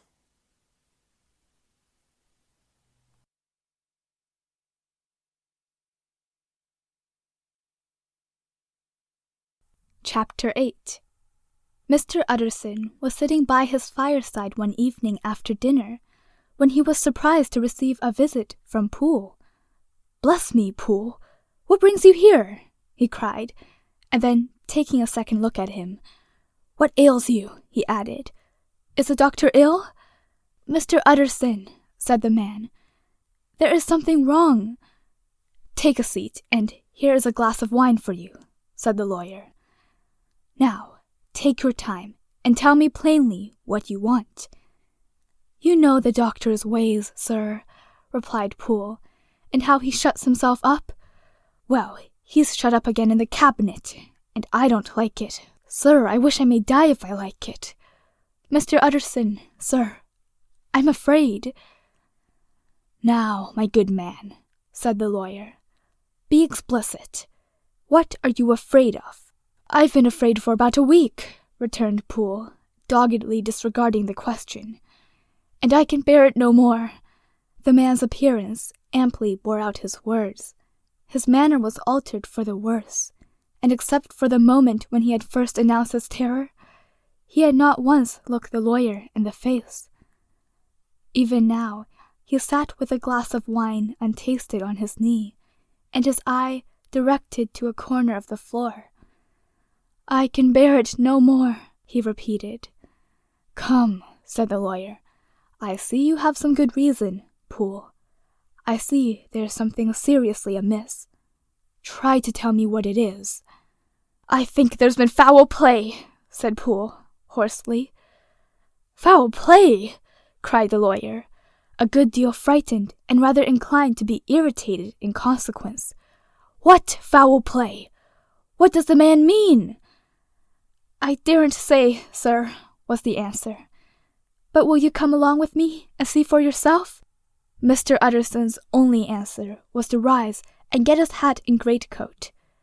But he observed, with wonder, the greatness of the relief that appeared upon the butler's face, and perhaps, with no less, that the wine was still untasted when he set it down to follow.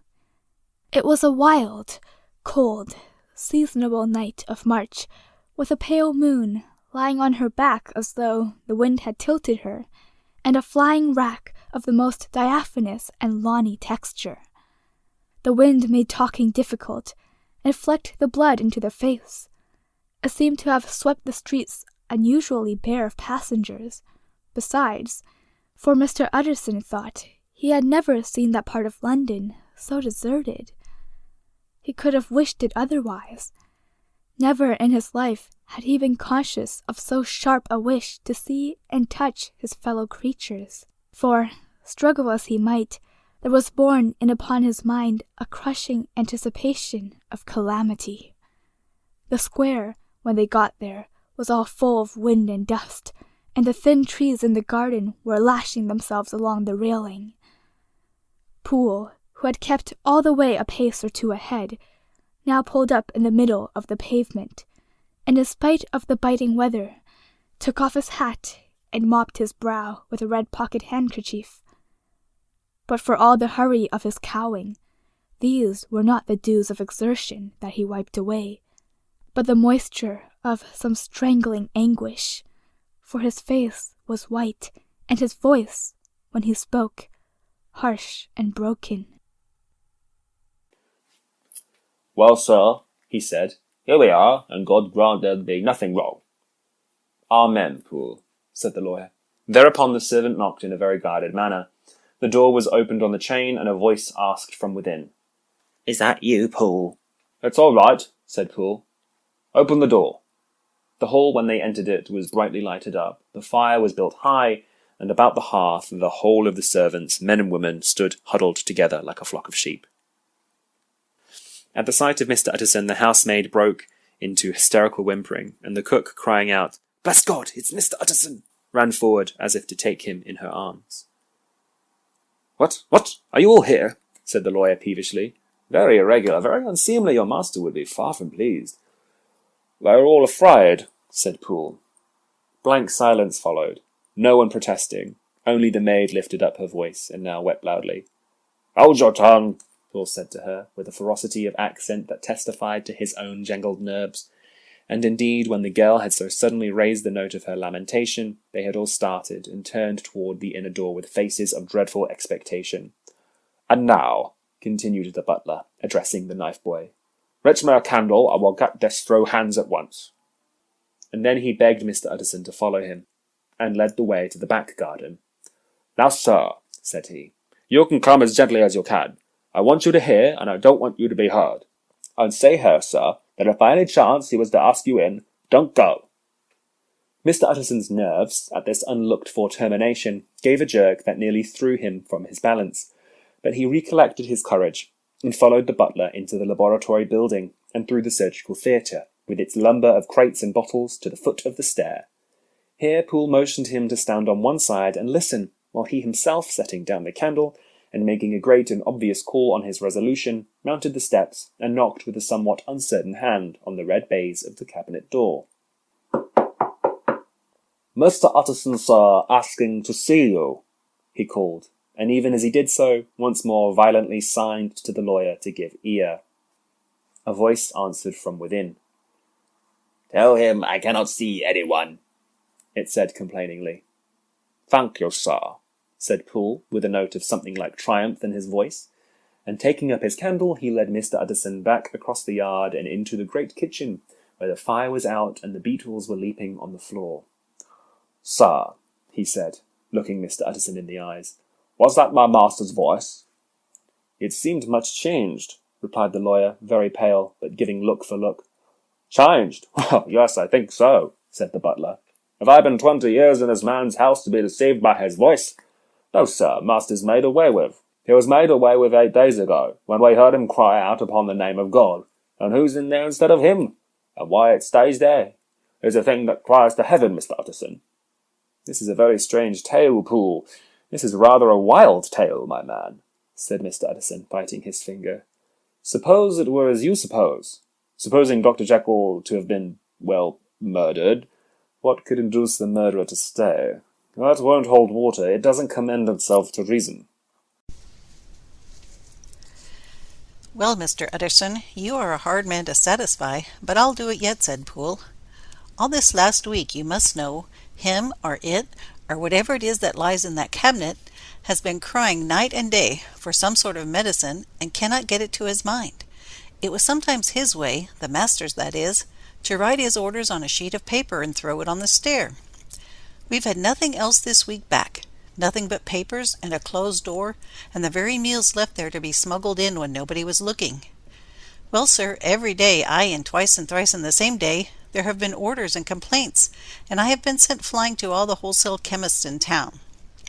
Every time I brought the stuff back, there would be another paper telling me to return it, because it was not pure, and another order to a different firm. This drug is wanted bitter bad, sir, whatever for. Have you any of these papers? Asked Mr. Utterson. Poole felt in his pocket and handed out a crumpled note, which the lawyer, bending nearer to the candle, carefully examined. Its contents ran thus: Dr. Jekyll presents his compliments to Messrs. Maw. He assures them that their last sample is impure and quite useless for his present purpose. In the year 18, Dr. J. purchased a somewhat large quantity from Messrs. M. He now begs them to search with the most sedulous care, and should any of the same quality be left, to forward it to him at once. Expense is no consideration. The importance of this to Dr. J. can hardly be exaggerated. So far the letter had run composedly enough, but here with the sudden splutter of the pen, the writer's emotion had broken loose. For God's sake, he had added, find me some of the old. This is a strange note, said Mr. Utterson, and then sharply, how do you come to have it open? The man at Maw's was main angry, sir, and he threw it back to me like so much dirt, returned Poole. This is unquestionably the doctor's hand, do you know? Resumed the lawyer. I thought it looked like it, said the servant rather sulkily, and then with another voice, but what matters hand of right, he said, I've seen him. Seen him, repeated Mr. Utterson. Well? That's it, said Poole. It was this way. I came suddenly into the theatre from the garden. It seems he had slipped out to look for this drug, or whatever it is, for the cabinet door was open, and there he was at the far end of the room, digging among the crates. He looked up when I came in, gave a kind of cry, and whipped upstairs into the cabinet. It was but for 1 minute that I saw him, but the hair stood upon my head like quills. Sir, if that was my master, why had he a mask upon his face? If it was my master, why did he cry out like a rat and run from me? I have served him long enough. And then, the man paused and passed his hand over his face. These are all very strange circumstances, said Mr. Utterson, but I think I begin to see daylight. Your master, Poole, is plainly seized with one of those maladies that both torture and deform the sufferer. Hence, for aught I know, the alteration of his voice, hence the mask and the avoidance of his friends, hence his eagerness to find this drug, by means of which the poor soul retains some hope of ultimate recovery. God grant that he be not deceived. There is my explanation. It is sad enough, Poole, aye, and appalling to consider, but it is plain and natural, hangs well together, and delivers us from all exorbitant alarms. Sir, said the butler, turning to a sort of mottled pallor, that thing was not my master, and there's the truth.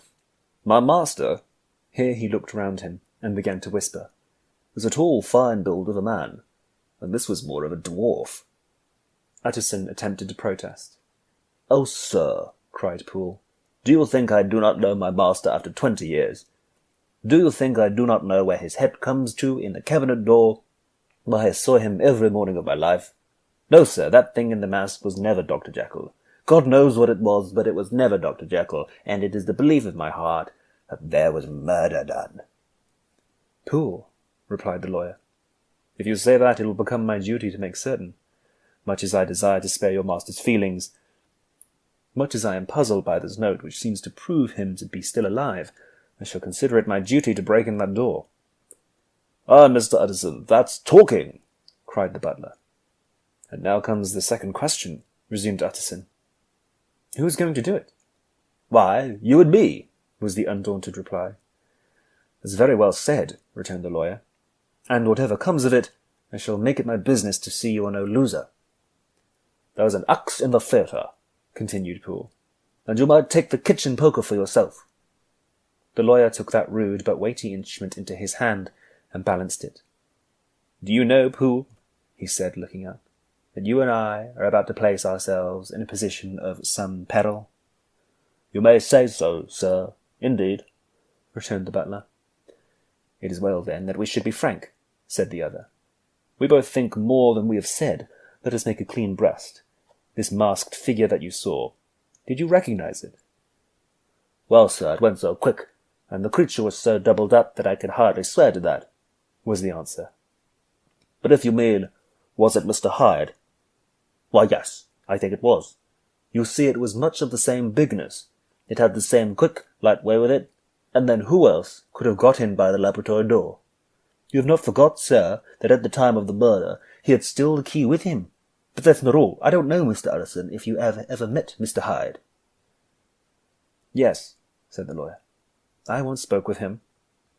"Then you must know, as well as the rest of us, that there was something queer about this gentleman, something that gave a man a turn. I don't know rightly how to say it, sir, beyond this, that you felt it in your marrow kind of cold and thin." "I own I felt something of what you describe," said Mr. Utterson. "Quite so, sir," returned Poole. "Well, when the masked thing like a monkey jumped from among the chemicals and whipped into the cabinet, it went down my spine like ice.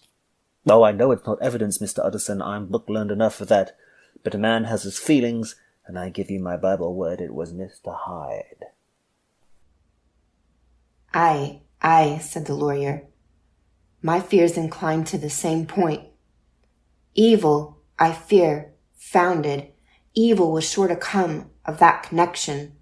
Aye, truly, I believe you. I believe poor Harry is killed, and I believe his murderer, for what purpose God alone can tell, is still lurking in his victim's room. Well, let our name be vengeance. Call Bradshaw." The footman came at the summons, very white and nervous. "Pull yourself together, Bradshaw," said the lawyer. "This suspense, I know, is telling upon all of you, but it is now our intention to make an end of it. Poole here and I are going to force our way into the cabinet. If all is well, my shoulders are broad enough to bear the blame.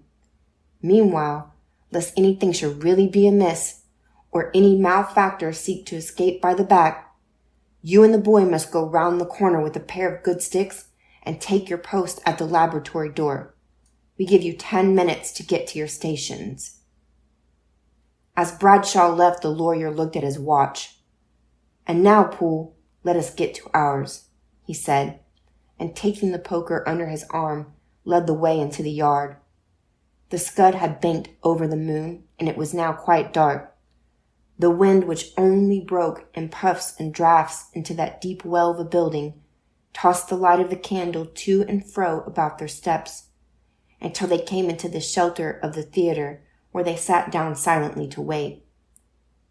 London hummed solemnly all around, but near at hand the stillness was only broken by the sounds of a footfall moving to and fro along the cabinet door. "So walk all day, sir?" whispered Poole. "Aye, and the better part of the night. Only when a new sample comes from the chemist, there's a bit of a break. It's an ill conscience that's such an enemy to rest. Sir, there's blood foully shed in every step of it. But hark again, a little closer. Put your heart in your ears, Mr. Utterson, and tell me, is that the doctor's foot?" The steps fell lightly and oddly with a certain swing. For all they went so slowly, it was different indeed from the heavy creaking tread of Henry Jekyll. Utterson sighed. "Is there never anything else?" he asked. Poole nodded. "Once," he said. "Once I heard it weeping." "Weeping? How that?" said the lawyer, conscious of a sudden chill of horror. "Weeping, like a woman or a lost soul," said the butler. "I came away with that upon my heart. I could have wept too." But now the 10 minutes drew to an end. Poole disinterred the axe from under a stack of packing straw. The candle was set upon the nearest table to light them to the attack, and they drew near with bated breath to where the patient foot was still going up and down, in the quiet of the night. "Jekyll!" cried Utterson with a loud voice. "I demand to see you." He paused a moment, but there came no reply. "I give you fair warning. Our suspicions are aroused, and I must and shall see you," he resumed. "If not by fair means, then by foul. If not of your consent, then by brute force. "Utterson," said the voice, "for God's sake have mercy." "That's not Jekyll's voice, it's Hyde's," cried Utterson. "Down with the door, Poole." Poole swung the axe over his shoulder. The blow shook the building, and the red baize door leaped against the lock and hinges. A dismal screech, as of mere animal terror, rang from the cabinet.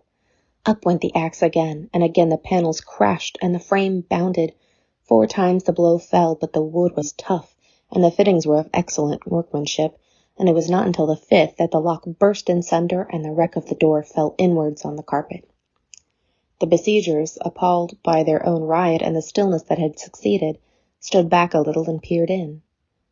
There lay the cabinet before their eyes in the quiet lamplight, a good fire glowing and the chattering on the hearth, the kettle singing its thin strain, a drawer or two open, papers neatly set forth on the business table, and nearest the fire the things laid out for tea. The quietest room you would have ever said, and, but for the glazed presses full of chemicals, the most commonplace the night in London. Right in the midst there lay the body of a man sorely contorted and still twitching. They drew nearer on tiptoe, turned it on its back, and beheld the face of Edward Hyde. He was dressed in clothes far too large for him, clothes of the doctor's bigness. The cords of his face still moved with the semblance of life, but life was quite gone, and by the crushed file in the hand and the strong smell of kernels that hung upon the air, Utterson knew that he was looking on the body of a self-destroyer. "We have come too late," he said sternly, "whether to save or punish. Hyde has gone to his account, and it only remains for us to find the body of your master."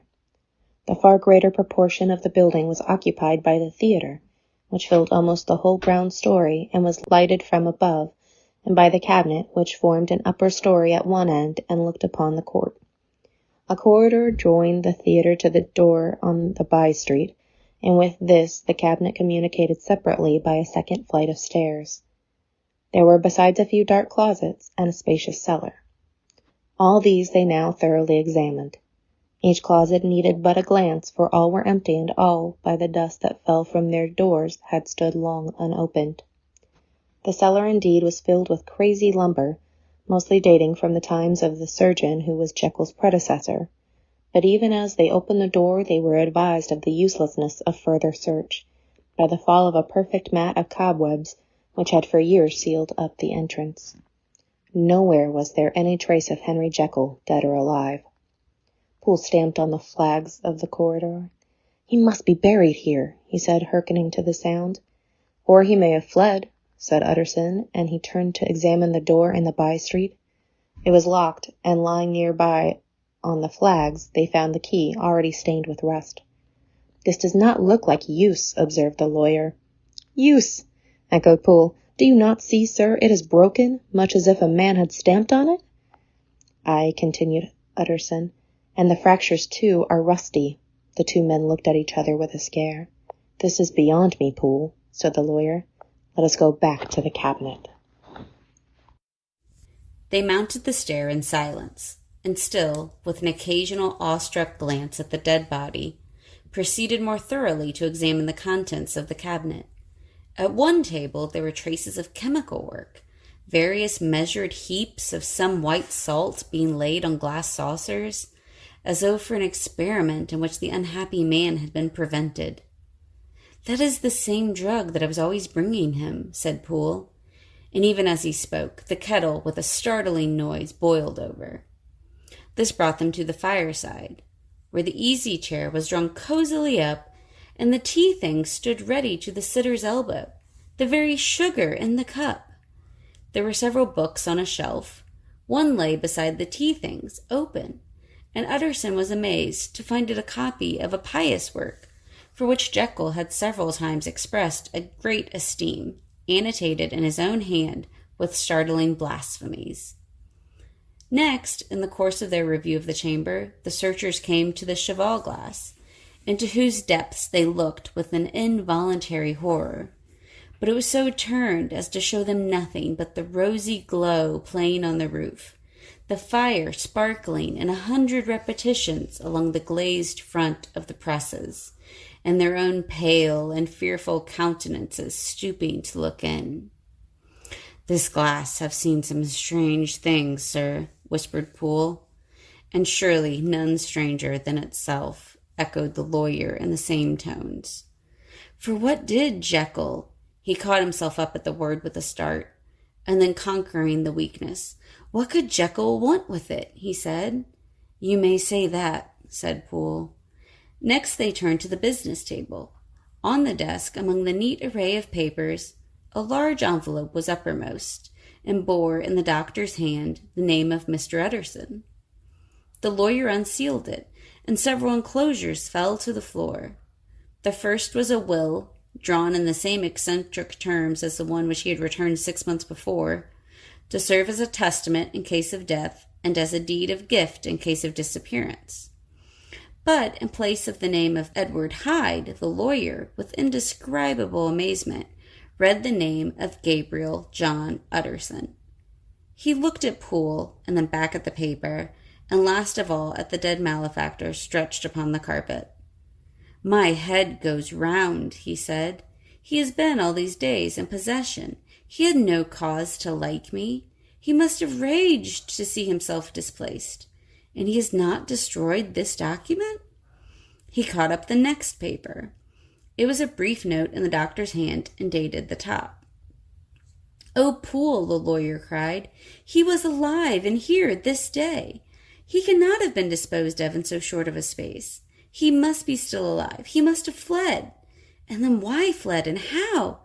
And in that case, can we venture to declare this suicide? Oh, we must be careful. I foresee that we may yet involve your master in some dire catastrophe." "Why don't you read it, sir?" asked Poole. "Because I fear," replied the lawyer solemnly, "God grant I have no cause for it." And with that, he brought the paper to his eyes and read as follows. "My dear Utterson, when this shall fall into your hands, I shall have disappeared. Under what circumstances I have not the penetration to foresee, but my instinct and all the circumstances of my nameless situation tell me that the end is sure and must be early. Go, then, and first read the narratives which Lanyon warned me he was to place in your hands, and if you care to hear more, turn to the confession of your unworthy and unhappy friend, Henry Jekyll." "There was a third enclosure?" asked Utterson. "Here, sir," said Poole, and gave into his hands a considerable packet sealed in several places. The lawyer put it in his pocket. "I would say nothing of this paper. If your master has fled or is dead, we may at least save his credit. It is now 10. I must go home and read these documents in quiet, but I shall be back before midnight, when we shall send for the police." They went out, locking the door of the theater behind them, and Utterson, once more leaving the servants gathered about the fire in the hall, trudged back to his office to read the two narratives in which this mystery was now to be explained. On the 9th of January, now 4 days ago, I received by the evening delivery a registered envelope addressed in the hand of my colleague and old school companion, Henry Jekyll. I was a good deal surprised by this, for we were by no means in the habit of correspondence. I had seen the man, dined with him, indeed, the night before, and I could imagine nothing in our intercourse that should justify formality of registration. The contents increased my wonder, for this is how the letter ran. 10th December, 18. Dear Lanyon, you are one of my oldest friends, and although we may have differed at times on scientific questions, I cannot remember, at least on my side, any break in our affection. There was never a day when, if you had said to me, Jekyll, my life, my honor, my reason, depend upon you, I would not have sacrificed my left hand to help you. Lanyon, my life, my honor, my reason are all at your mercy. If you fail me tonight, I am lost. You might suppose, after this preface, that I am going to ask you for something dishonorable to grant. Judge for yourself. I want you to postpone all other engagements for tonight, aye, even if you were summoned to the bedside of an emperor, to take a cab, unless your carriage should be actually at the door, and with this letter in your hand for consultation, to drive straight to my house. Poole, my butler, has his orders. You will find him waiting your arrival with a locksmith. The door of my cabinet is then to be forced, and you are to go in alone to open the glazed press, letter E, on the left hand, breaking the lock if it be shut, and to draw out, with all of its contents as they stand, the fourth drawer from the top, or, which is the same thing, the third from the bottom. In my extreme distress of wind, I have a morbid fear of misdirecting you, but even if I am in error, you may know the right drawer by its contents, some powders, a vial, and a paper book. This drawer I beg of you to carry back with you to Cavendish Square, exactly as it stands. That is the first part of the service. Now for the second. You should be back, if you set out at once upon the receipt of this, long before midnight. But I will leave you that amount of margin, not only in the fear of one of those obstacles that can neither be prevented nor foreseen, but because an hour when your servants are in bed is to be preferred for what will then remain to do. At midnight, then, I have to ask you to be alone in your consulting room, to admit with your own hand into the house a man who will present himself in my name, and to place in his hands the drawer that you will have brought with you from my cabinet. Then you will have played your part and earned my gratitude completely. 5 minutes afterwards, if you insist upon an explanation, you will have understood that these arrangements are of capital importance, and that by the neglect of one of them, fantastic as they may appear, you might have charged your conscience with my death or the shipwreck of my reason. Confident as I am that you will not trifle with this appeal, my heart sinks and my hand trembles at the bare thought of such a possibility. Think of me at this hour, in a strange place, laboring under a blackness of distress that no fancy can exaggerate, and yet well aware that if you will but punctually serve me, my troubles will roll away like a story that is told. Serve me, my dear Lanyon, and save. Your friend, H.J. P.S. I had already sealed this up when a fresh terror struck upon my soul. It is possible that the post office may fail me, and this letter may not come into your hands until tomorrow morning. In that case, dear Lanyon, do my errand when it shall be most convenient for you in the course of the day, and once more expect my messenger at midnight. It may then already be too late, and if that night passes without event, you will know that you have seen the last of Henry Jekyll. Upon the reading of this letter, I made sure my colleague was insane. But till that was proved beyond the possibility of doubt, I felt bound to do as he requested. The less I understood of this farrago, the less I was in a position to judge of its importance. And an appeal so worded could not be set aside without grave responsibility. I rose accordingly from table, got into a hansom, and drove straight to Jekyll's house. The butler was awaiting my arrival. He had received by the same post as mine a registered letter of instruction, and had sent at once for a locksmith and a carpenter. The tradesmen came while we were yet speaking, and we moved in a body to old Dr. Denman's surgical theater, from which, as you are doubtless aware, Jekyll's private cabinet is most conveniently entered. The door was very strong, the lock excellent. The carpenter avowed he would have great trouble and have to do much damage if force were to be used. And the locksmith was near despair. But this last was a handy fellow, and after 2 hours' work, the door stood open. The press marked E was unlocked, and I took out the drawer, had it filled up with straw and tied in a sheet, and returned with it to Cavendish Square. Here I proceeded to examine its contents. The powders were neatly enough made up, but not with the nicety of the dispensing chemist, so that it was plain that they were of Jekyll's private manufacture. And when I opened one of the wrappers, I found what seemed to me a simple crystalline salt of white color.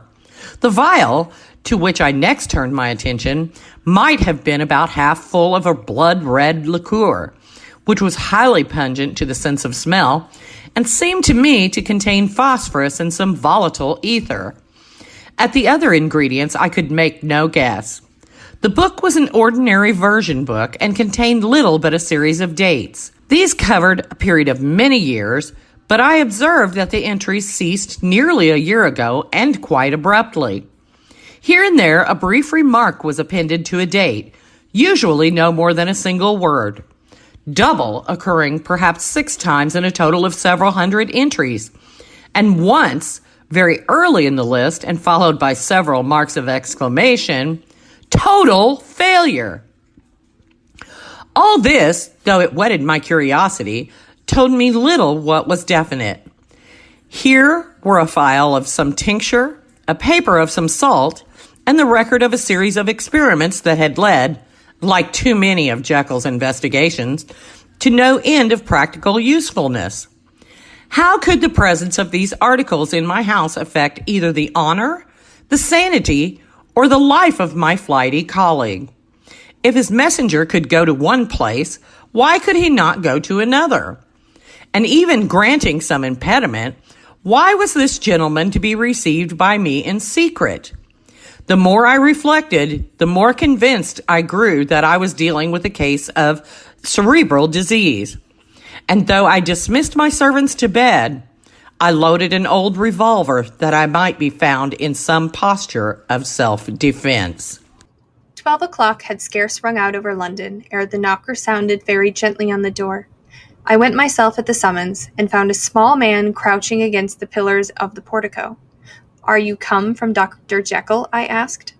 He told me yes, by a constrained gesture, and when I had bidden him enter, he did not obey me without a searching backward glance into the darkness of the square. There was a policeman not far off, advancing with his bull's-eye open, and at the sight I thought my visitor started and made a greater haste. These particulars struck me, I confess, disagreeably, and as I followed him into the bright light of the consulting room, I kept my hand ready on my weapon. Here, at last, I had a chance of clearly seeing him. I had never set eyes on him before. So much was certain. He was small, as I have said. I was struck besides with the shocking expression of his face, with his remarkable combination of great muscular activity and great apparent debility of constitution, and, last but not least, with the odd, subjective disturbance caused by his neighborhood. This bore some resemblance to incipient rigor, and was accompanied by a marked sinking of the pulse. At the time, I set it down to some idiosyncratic personal distaste, and merely wondered at the acuteness of the symptoms. But I have since had reason to believe the cause to lie much deeper in the nature of man, and to turn on some nobler hinge than the principle of hatred. This person, who had thus, from the first moment of his entrance, struck in me what I can only describe as a disgustful curiosity, was dressed in a fashion that would have made an ordinary person laughable. His clothes, that is to say, although they were of rich and sober fabric, were enormously too large for him in every measurement, the trousers hanging on his legs and rolled up to keep them from the ground, the waist of the coat below his haunches, and the collar sprawling wide upon his shoulders. Strange to relate, this ludicrous accoutrement was far from moving me to laughter.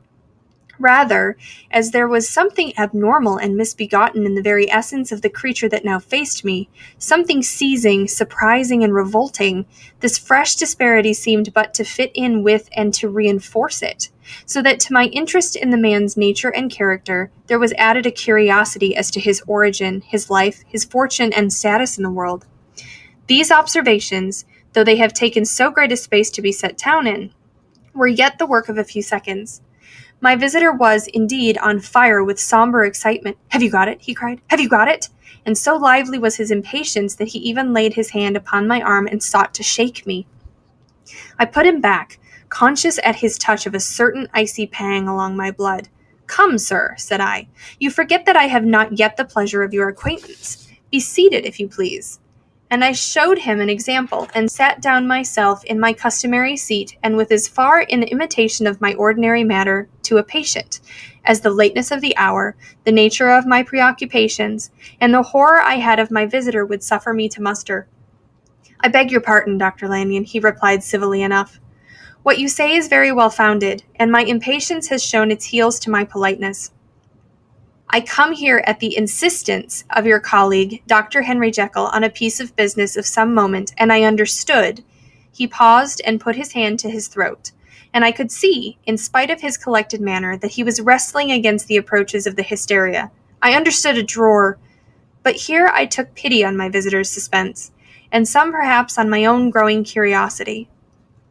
"There it is, sir," said I, pointing to the drawer, where it lay on the floor behind a table and still covered with a sheet. He sprang to it, and then paused and laid his hand upon his heart. I could hear his teeth grate with the convulsive action of his jaws, and his face was so ghastly to see that I grew alarmed, both for his life and reason. "Compose yourself," said I. He turned a dreadful smile to me, and as with the decision of despair, plucked away the sheet. At sight of the contents, he uttered one loud sob of such immense relief that I sat petrified, and the next moment, in a voice that was already fairly well under control, "Have you a graduated glass?" he asked. I rose from my place with something of an effort and gave him what he asked.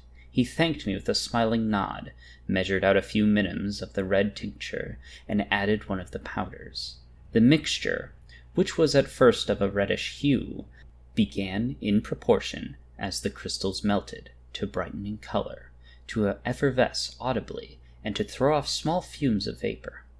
Suddenly, and at the same moment, the ebullition ceased, and the compound changed to a dark purple, which faded again more slowly to a watery green. My visitor, who had watched these metamorphoses with a keen eye, smiled, set down the glass upon the table, and then turned and looked upon me with an air of scrutiny.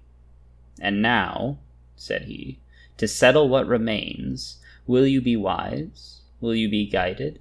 Will you suffer me to take this glass in my hand and to go forth from your house without further parley?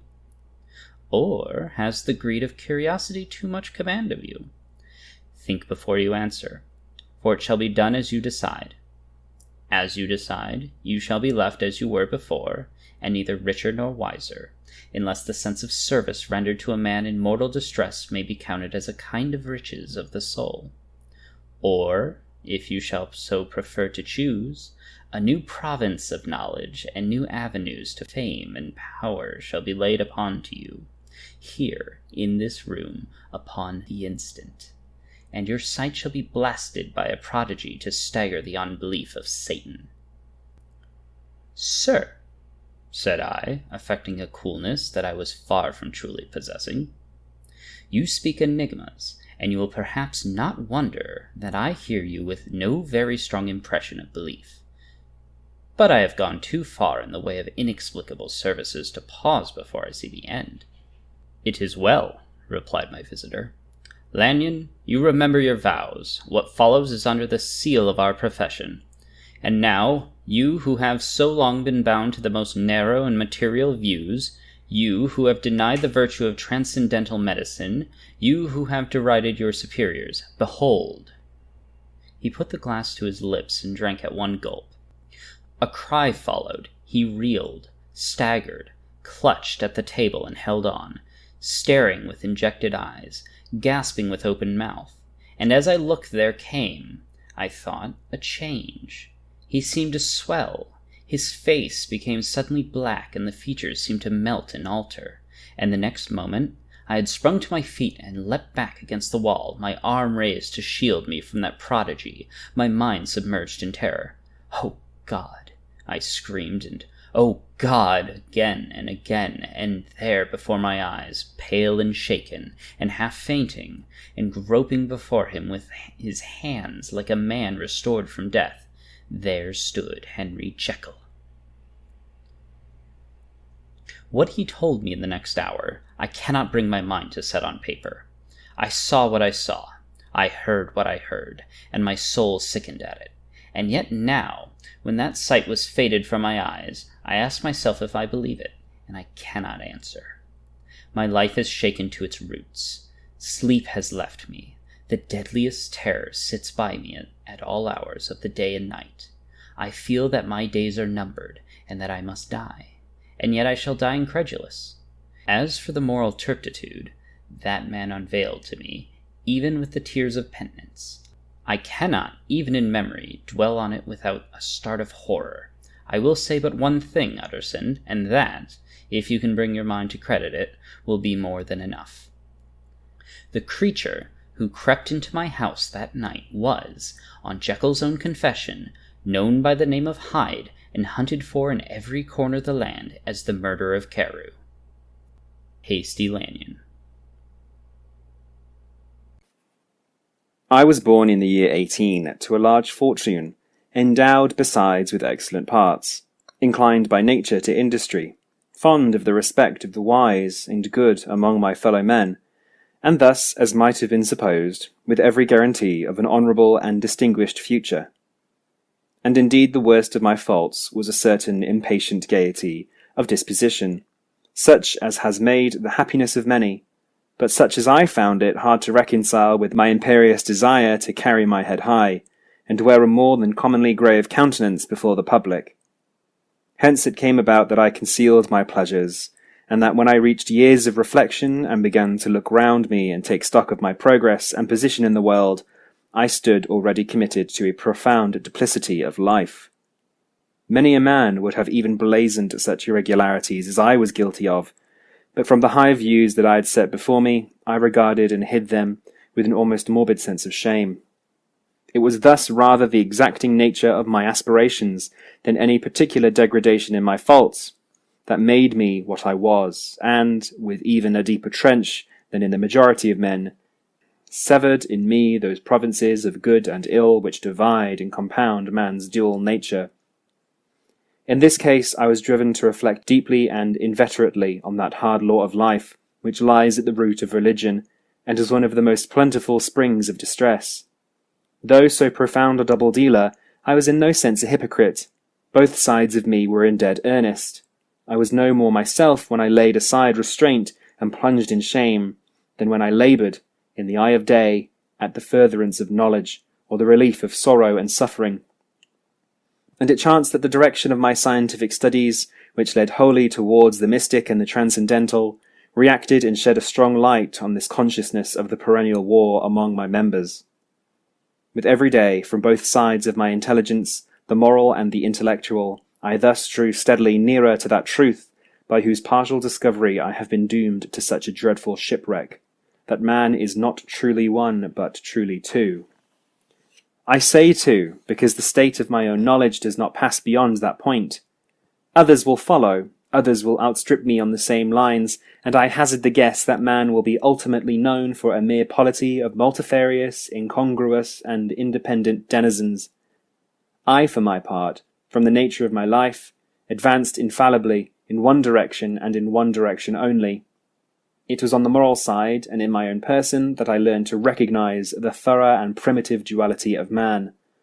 I saw that, of the two natures that contended in the field of my consciousness, even if I could rightly be said to be either, it was only because I was radically both, and from an early date, even before the course of my scientific discoveries had begun to suggest the most naked possibility of such a miracle, I had learned to dwell, with pleasure, as a beloved daydream, on the thought of the separation of these elements. If each, I told myself, could but be housed in separate identities, life would be relieved of all that was unbearable. The unjust might go his way, delivered from the aspirations and remorse of his more upright twin, and the just could walk steadfastly and securely on his upward path, doing the good things in which he found his pleasure, and no longer exposed to disgrace and penitence by the hands of this extraneous evil. It was the curse of mankind that these incongruous faggots were thus bound together, that in the agonized womb of consciousness these polar twins should be continuously struggling. How, then, were they dissociated? I was so far in my reflections when, as I have said, a sidelight began to shine upon the subject from the laboratory table. I began to perceive more deeply than it has ever yet been stated the trembling immateriality, the mist-like transience, of the seemingly so solid body in which we walk attired. Certain agents I found to have the power to shake and to pluck back that fleshy vestment, even as a wind might toss the curtains of a pavilion. For two good reasons I will not enter deeply into this scientific branch of my confession. First, because I have been made to learn that the doom and burden of our life is bound forever on man's shoulders, and when the attempt is made to cast it off, it but returns upon us with more unfamiliar and more awful pressure. Second, because as my narrative will make, alas, too evident, my discoveries were incomplete. Enough then that I not only recognized my natural body for the mere aura and effulgence of certain of the powers that made up my spirit, but managed to compound a drug by which these powers should be dethroned from their supremacy, and a second form and countenance substituted, none the less natural to me because they were the expression and bore the stamp of lower elements of my soul. I hesitated long before I put this theory to the test of practice. I knew well that I risked death for any drug that so potently controlled and shook the very fortress of identity might by the least scruple of an overdose, or at the least inopportunity in the moment of exhibition, utterly blot out that immaterial tabernacle which I looked to it to change. But the temptation of a discovery so singular and profound at last overcame the suggestions of alarm. I had long since prepared my tincture. I purchased at once, from a firm of wholesale chemists, a large quantity of a particular salt, which I knew, from my experiments, to be the last ingredient required. And late one accursed night, I compounded the elements, watched them boil and smoke together in the glass, and when the ebullition had subsided, with a strong glow of courage, drank off the potion. The most racking pangs succeeded, a grinding in the bones, deadly nausea, and a horror of the spirit that cannot be exceeded at the hour of birth or death. Then these agonies began swiftly to subside, and I came to myself as if out of a great sickness. There was something strange in my sensations, something indescribably new, and, from its very novelty, incredibly sweet. I felt younger, lighter, happier in body. Within I was conscious of a heady recklessness, a current of disordered sensual images running like a mill race in my fancy, a solution of the bonds of obligation, an unknown but not an innocent freedom of the soul. I knew myself, at the first breath of this new life, to be more wicked, tenfold more wicked, sold a slave to my original evil, and the thought in that moment braced and delighted me like wine. I stretched out my hands, exulting in the freshness of these sensations, and in the act I was suddenly aware that I had lost in stature. There was no mirror at that date in my room. That which stands beside me as I write was brought there later on and for the very purpose of these transformations. The night, however, was far gone into the morning. The morning, black as it was nearly ripe for the conception of the day. The inmates of my house were locked in the most rigorous hours of slumber, and I determined, flushed as I was with hope and triumph, to venture in my new shape as far as to my bedroom. I crossed the yard, wherein the constellations looked down upon me, I could have thought, with wonder, the first creature of that sort that their unsleeping vigilance had yet disclosed to them. I stole through the corridors, a stranger in my own house, and coming to my room I saw for the first time the appearance of Edward Hyde. I must here speak by theory alone, saying not that which I know, but that which I suppose to be most probable. The evil side of my nature, to which I had now transferred the stamping efficacy, was less robust and less developed than the good which I had just deposed. Again, in the course of my life, which had been, after all, 9/10 a life of effort, virtue, and control, it had been much less exercised and much less exhausted. And hence, as I think, it came about that Edward Hyde was so much smaller, slighter, and younger than Henry Jekyll. Even as good shone upon the countenance of the one, evil was written broadly and plainly on the face of the other. Evil, besides, which I must still believe to be the lethal side of man, had left on that body an imprint of deformity and decay. And yet when I looked upon that ugly idol in the glass, I was conscious of no repugnance, rather of a leap of welcome. This too was myself. It seemed natural and human. In my eyes it bore a livelier image of the spirit. It seemed more express and single than the imperfect and divided countenance I had been hitherto accustomed to call mine. And in so far I was doubtless right. I have observed that when I wore the semblance of Edward Hyde, none could come near to me at first without a visible misgiving of the flesh.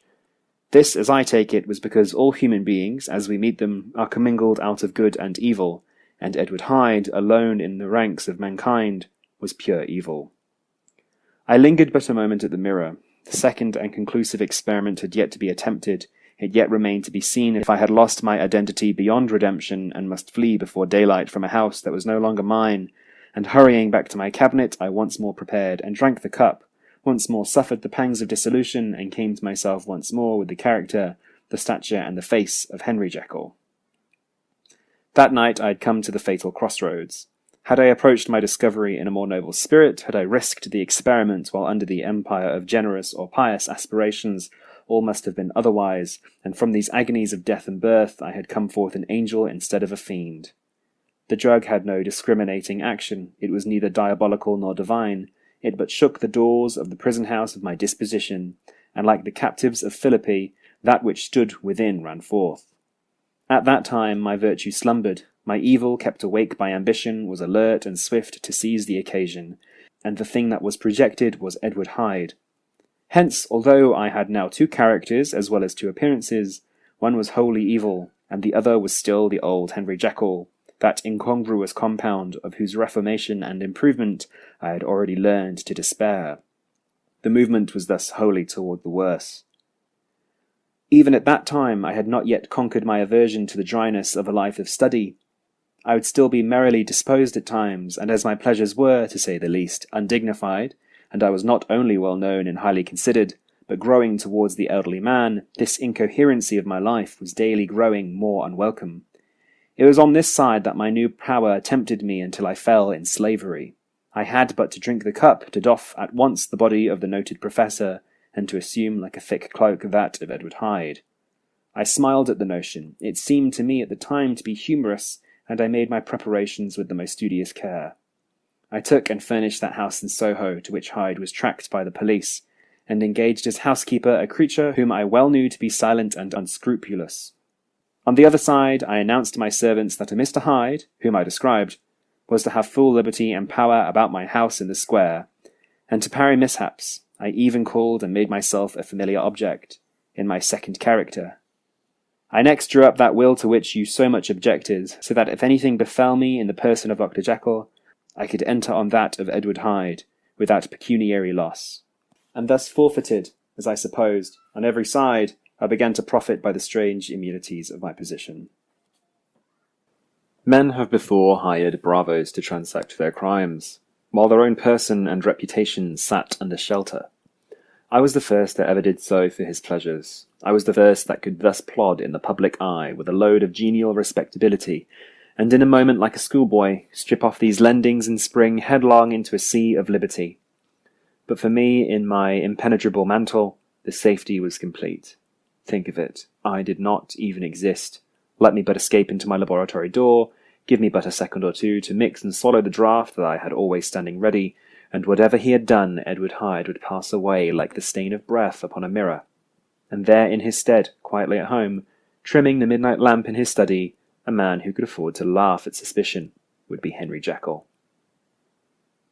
The pleasures which I made haste to seek in my disguise were, as I have said, undignified. I would scarce use a harder term. But in the hands of Edward Hyde, they soon began to turn toward the monstrous. When I would come back from these excursions, I was often plunged into a kind of wonder at my vicarious depravity.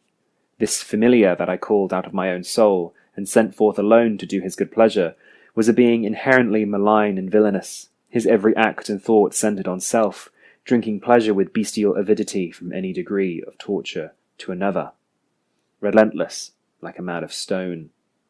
Henry Jekyll stood at times aghast before the acts of Edward Hyde, but the situation was apart from ordinary laws, and insidiously relaxed the grasp of conscience. It was Hyde, after all, and Hyde alone, that was guilty. Jekyll was no worse. He woke again to his good qualities, seemingly unimpaired. He would even make haste, where it was possible, to undo the evil done by Hyde, and thus his conscience slumbered. Into the details of the infamy at which I thus connived, for even now I can scarce grant that I committed it, I have no design of entering. I mean but to point out the warnings and the successive steps with which my chastisement approached. I met with one accident, which, as it has brought out no consequence, I shall no more than mention. An act of cruelty to a child aroused against me the anger of a passer-by, whom I recognized the other day in the person of your kinsman.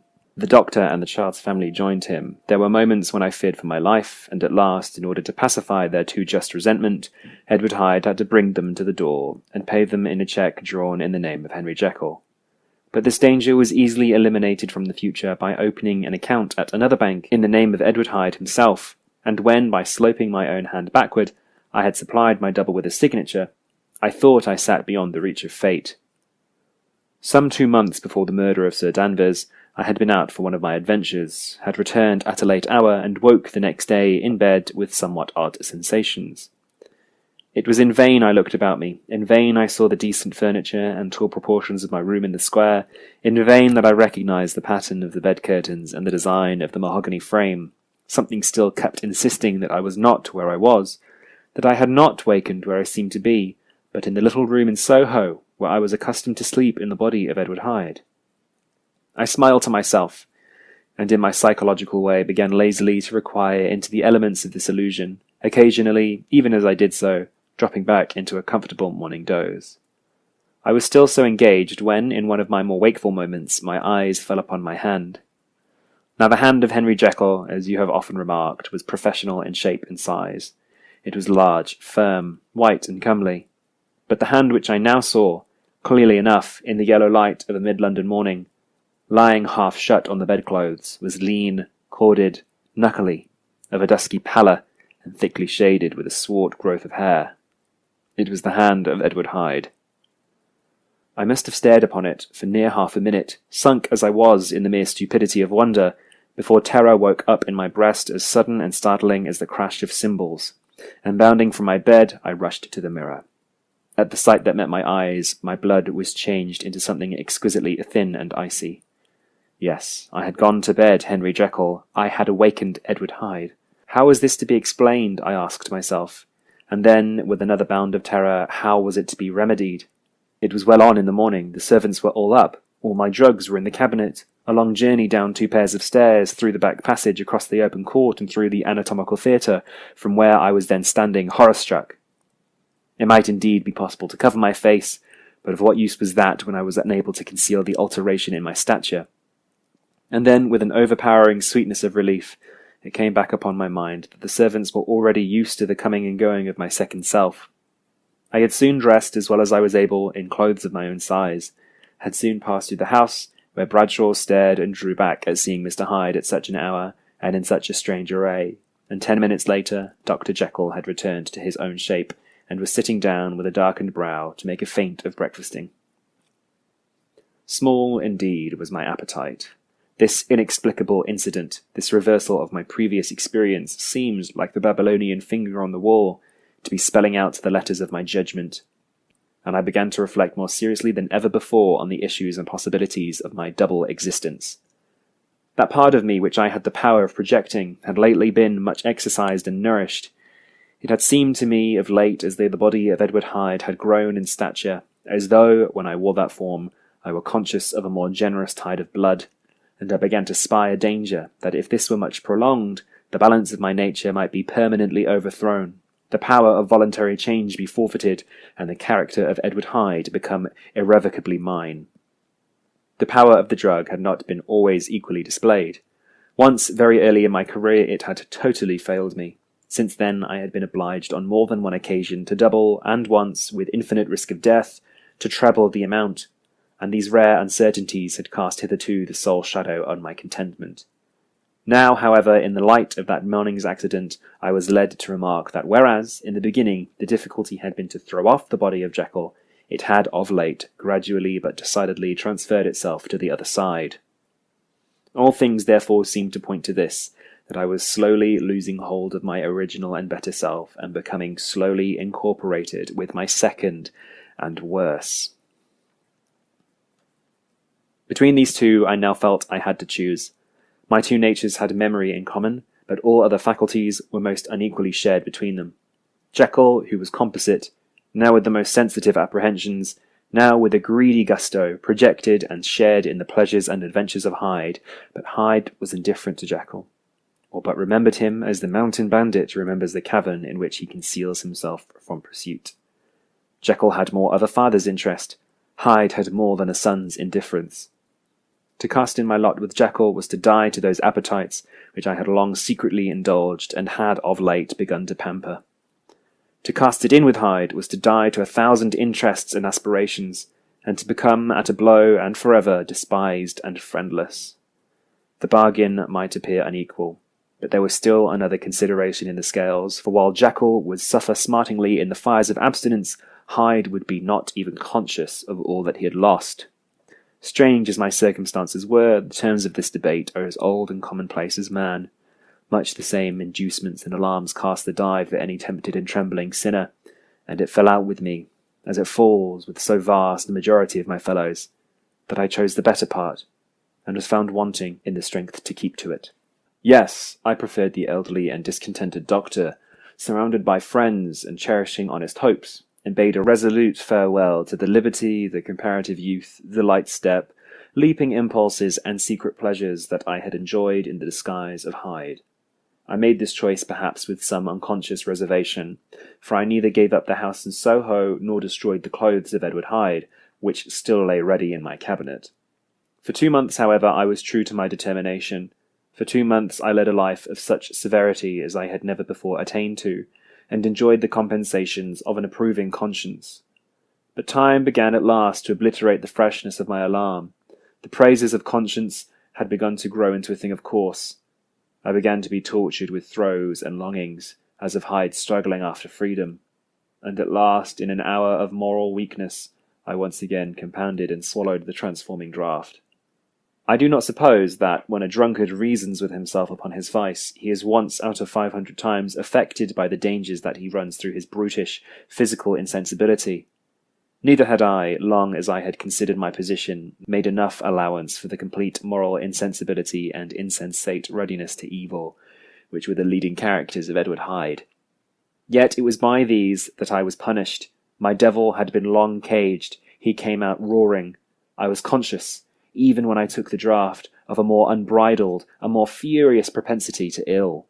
It must have been this, I suppose, that stirred in my soul that tempest of impatience with which I listened to the civilities of my unhappy victim. I declare, at least, before God, no man morally sane could have been guilty of that crime upon so pitiful a provocation, and that I struck in no more reasonable spirit than that in which a sick child may break a plaything. But I had voluntarily stripped myself of all those balancing instincts by which even the worst of us continues to walk with some degree of steadiness among temptations, and in my case to be tempted, however slightly, was to fall. Instantly the spirit of hell awoke in me and raged. With a transport of glee I mauled the unresisting body, tasting delight from every blow, and it was not till weariness had begun to succeed that I was suddenly, in the top fit of my delirium, struck through the heart by a cold thrill of terror. A mist dispersed.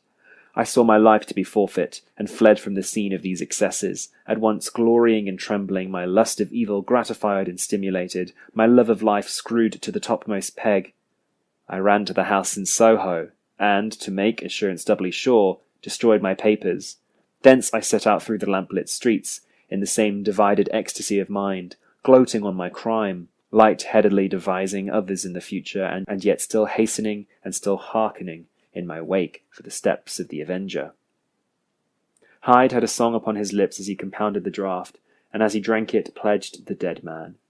The pangs of transformation had not done tearing him before Henry Jekyll, with streaming tears of gratitude and remorse, had fallen upon his knees and lifted his clasped hands to God.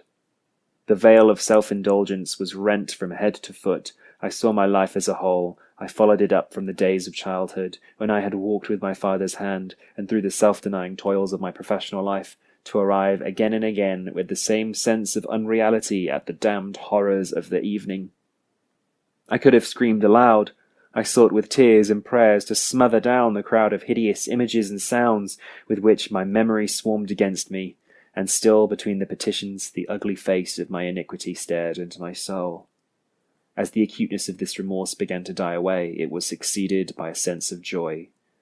The problem of my conduct was solved. Hyde was thenceforth impossible. Whether I would or not, I was now confined to the better part of my existence, and oh, how I rejoiced to think it! With what willing humility I embraced anew the restrictions of natural life. With what sincere renunciation I locked the door by which I had so often gone and come, and ground the key under my heel. The next day came the news that the murder had been overlooked, that the guilt of Hyde was patent to the world, and that the victim was a man high in public estimation. It was not only a crime, it had been a tragic folly. I think I was glad to know it. I think I was glad to have my better impulses thus buttressed and guarded by the terrors of the scaffold. Jekyll was now my city of refuge. Let but Hyde peep out an instant, and the hands of all men would be raised to take and slay him. I resolved in my future conduct to redeem the past, and can say with honesty that my resolve was fruitful of some good. You know yourself how earnestly in the last months of that year I laboured to relieve suffering. You know that much was done for others, and that the days passed quietly, almost happily for myself. Nor can I truly say that I wearied of this beneficent and innocent life. I think instead that I daily enjoyed it more completely, but I was still cursed with my duality of purpose, and as the first edge of my penitence wore off, the lower side of me, so long indulged, so recently chained down, began to growl for license. Not that I dreamed of resuscitating Hyde. The bare idea of that would startle me to frenzy. No, it was my own person that I was once more tempted to trifle with my conscience, and it was an ordinary secret sinner that I at last fell before the assaults of temptation. There comes an end to all things. The most capacious measure is filled at last, and this brief condescension to evil finally destroyed the balance of my soul. And yet I was not alarmed. The fall seemed natural, like a return to the old days before I had made discovery. It was a fine, clear January day, wet underfoot where the frost had melted, but cloudless overhead, and the Regent's Park was full of winter chirrupings, and sweet with spring odours. I sat in the sun on a bench, the animal within me licking the chops of memory, the spiritual side a little drowsed, promising subsequent penitence, but not yet moved to begin. After all, I reflected, I was like my neighbours, and then I smiled, comparing myself with other men, comparing my active goodwill with the lazy cruelty of their neglect. And at the very moment of that vainglorious thought, a qualm came over me, a horrid nausea, and the most deadly shuddering. These passed away and left me faint, and then, as in its turns, the faintness subsided. I began to be aware of a change in the temper of my thoughts, a greater boldness, a contempt of danger, a solution of the bonds of obligation. I looked down. My clothes hung formlessly on my shrunken limbs. The hand that lay on my knee was corded and hairy. I was once more Edward Hyde. A moment before I had been safe of all men's respect, wealthy, beloved, the cloth laying for me in the dining-room at home, and now I was the common quarry of mankind, hunted, houseless, a known murderer, thrall to the gallows. My reason wavered, but it did not fail me utterly. I have more than once observed that, in my second character, my faculties seemed sharpened to a point, and my spirits more tensely elastic. Thus it came about that, where Jekyll perhaps might have succumbed, Hyde rose to the importance of the moment. My drugs were in one of the presses of my cabinet. How was I to reach them? That was the problem that, crushing my temples in my hands, I set myself to solve. The laboratory door I had closed. If I sought to enter by the house, my own servants would consign me to the gallows. I saw I must employ another hand, and thought of Lanyon. How was he to be reached? How persuaded? Supposing that I escaped capture in the streets, how was I to make my way into his presence? And how should I, an unknown and displeasing visitor, prevail on the famous physician to rifle the study of his colleague, Dr. Jekyll? Then I remembered that of my original character one part remained to me. I could write my own hand. And once I had conceived that kindling spark, the way that I must follow became lighted up from end to end. Thereupon I arranged my clothes as best as I could, and summoning a passing hansom, drove to a hotel in Portland Street, the name of which I chanced to remember. At my appearance, which was indeed comical enough, however tragic a fate these garments covered, the driver could not conceal his mirth. I gnashed my teeth upon him with a gust of devilish fury, and the smile withered from his face, happily for him, yet more happily for myself. For in another instant I had certainly dragged him from his perch. At the inn, as I entered, I looked about me with so black a countenance as made the attendants tremble. Not a look did they exchange in my presence, but obsequiously took my orders, led me to a private room, and brought me wherewithal to write. Hyde, in danger of his life, was a creature new to me, shaken with inordinate anger, strung to the pitch of murder, lusting to inflict pain. Yet the creature was astute, mastered his fury with a great effort of the will, composed his 2 important letters, one to Lanyon and one to Poole, and that he might receive actual evidence of their being posted, sent them out with directions that they should be registered. Thenceforward he sat all day over the fire in the private room, gnawing his nails. There he dined, sitting alone with his fears, the waiter visibly quailing before his eyes, and thence, when the night was fully come, to set forth in the corner of a closed cab, and was driven to and fro about the streets of the city. He, I say, I cannot say I. That child of hell had nothing human, nothing lived in him but fear and hatred, and when at last, thinking the driver had begun to grow suspicious, he discharged the cab and ventured on foot, attired in his misfitting clothes, an object marked out for observation, into the midst of the nocturnal passengers, These two base passions raged within him like a tempest. He walked fast, hunted by his fears, chattering to himself, skulking through the less frequented thoroughfares, counting the minutes that still divided him from midnight. Once a woman spoke to him, offering, I think, a box of lights. He smote her in the face, and she fled. When I came to myself at Lanyon's, the horror of my old friend perhaps affected me somewhat. I do not know. It was at least but a drop in the sea to the abhorrence with which I looked back upon these hours. A change had come over me. It was no longer the fear of the gallows, it was the horror of being Hyde that racked me. I received Lanyon's condemnation partly in a dream. It was partly in a dream that I came home to my own house and got into bed. I slept after the prostration of the day, with a stringent and profound slumber, which not even the nightmares had wrung me could avail to break. I awoke in the morning shaken, weakened, but refreshed. I still hated and feared the thought of the brute that slept within me. And I had not, of course, forgotten the appalling dangers of the day before. But I was once more at home, in my own house, and close to my drugs, and gratitude for my escape shone so strong in my soul that it almost rivaled the brightness of hope. I was stepping leisurely across the court after breakfast, drinking the chill of the air with pleasure, when I was seized again with those indescribable sensations that heralded the change, and I had but the time to gain the shelter of my cabinet before I was once again raging and freezing with the passions of Hyde. It took on this occasion a double dose to recall me to myself, and alas, 6 hours after, as I sat looking sadly in the fire, the pangs returned, and the drug had to be re-administered. In short, from that day forth it seemed only by great effort as of gymnastics, and only under the immediate stimulation of the drug, that I was able to wear the countenance of Jekyll. At all hours of the day and night, I would be taken with the premonitory shudder. Above all, if I slept or even dozed for a moment in my chair, it was always as Hyde that I awakened.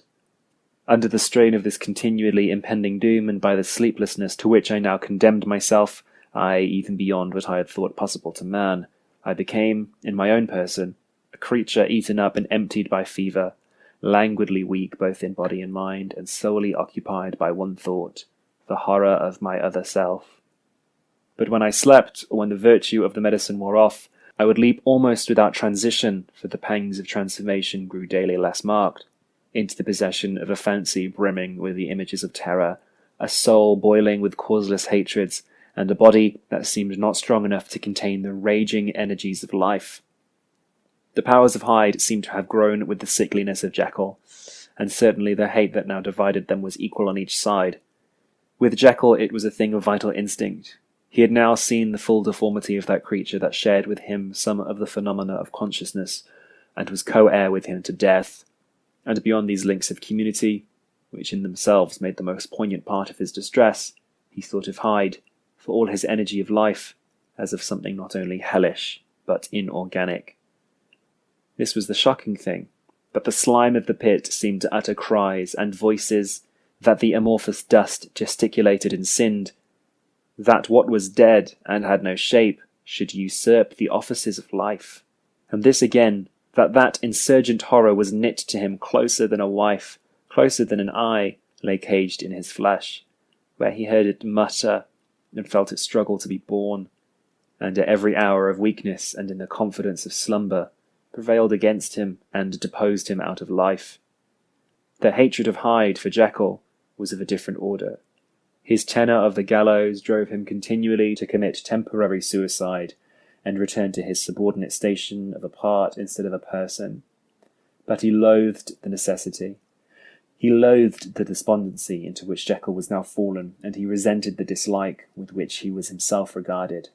Hence the ape-like tricks he would play me, scrawling in my own hand blasphemies on the pages of my books, burning the letters and destroying the portrait of my father. And indeed, had it not been for his fear of death, he would long ago have ruined himself in order to involve me in the ruin. But his love of life is wonderful. I go further. I, who sicken and freeze at the mere thought of him when I recall the objection and passion of this attachment, and when I know how he fears my power to cut him off by suicide, I find it in my heart to pity him. It is useless, and the time awfully fails me to prolong this description. No one has ever suffered such torments, let that suffice, and yet even to these habit brought, no, not alleviation, but a certain callousness of soul, a certain acquiescence of despair, and my punishment might have gone on for years, but for the last calamity which was now fallen, and which has finally severed me from my own face in nature. My provision of the salt, which had never been renewed since the date of the first experiment, began to run low. I sent out for a fresh supply and mixed the draught. The ebullition followed, and the first change of colour, not the second. I drank it, and it was without efficiency. You will learn from Poole how I have had London ransacked. It was in vain, and I am now persuaded that my first supply was impure, and that it was that unknown impurity which lent efficacy to the draught. About a week has passed, and I am now finishing this statement under the influence of the last of the old powders. This, then, is the last time, short of a miracle, that Henry Jekyll can think his own thoughts or see his own face, now how sadly altered, in the glass. Nor must I delay too long to bring my writing to an end, for if my narrative has hitherto escaped destruction, it has been by a combination of great prudence and great good luck. Should those throes of change take me in the act of writing it, Hyde will tear it in pieces. But if some time should have elapsed after I have laid it by, his wonderful selfishness and circumscription to the moment will probably save it once again from the action of his ape-like spite. And indeed the doom that is closing on us both has already changed and crushed him. Half an hour from now, when I shall again and forever re-induce that hated personality, I know how I shall sit shuddering and weeping in my chair, or continue with the most strained and fear-struck ecstasy of listening, to pace up and down this room, my last earthly refuge, and give ear to every sound of menace. Will Hyde die upon the scaffold, or will he find courage to release himself at the last moment? God knows. I am careless. This is my true hour of death, and what is to follow concerns another than myself. Here then, as I lay down the pen, and proceed to seal up my confession, I bring the life of that unhappy Henry Jekyll to an end.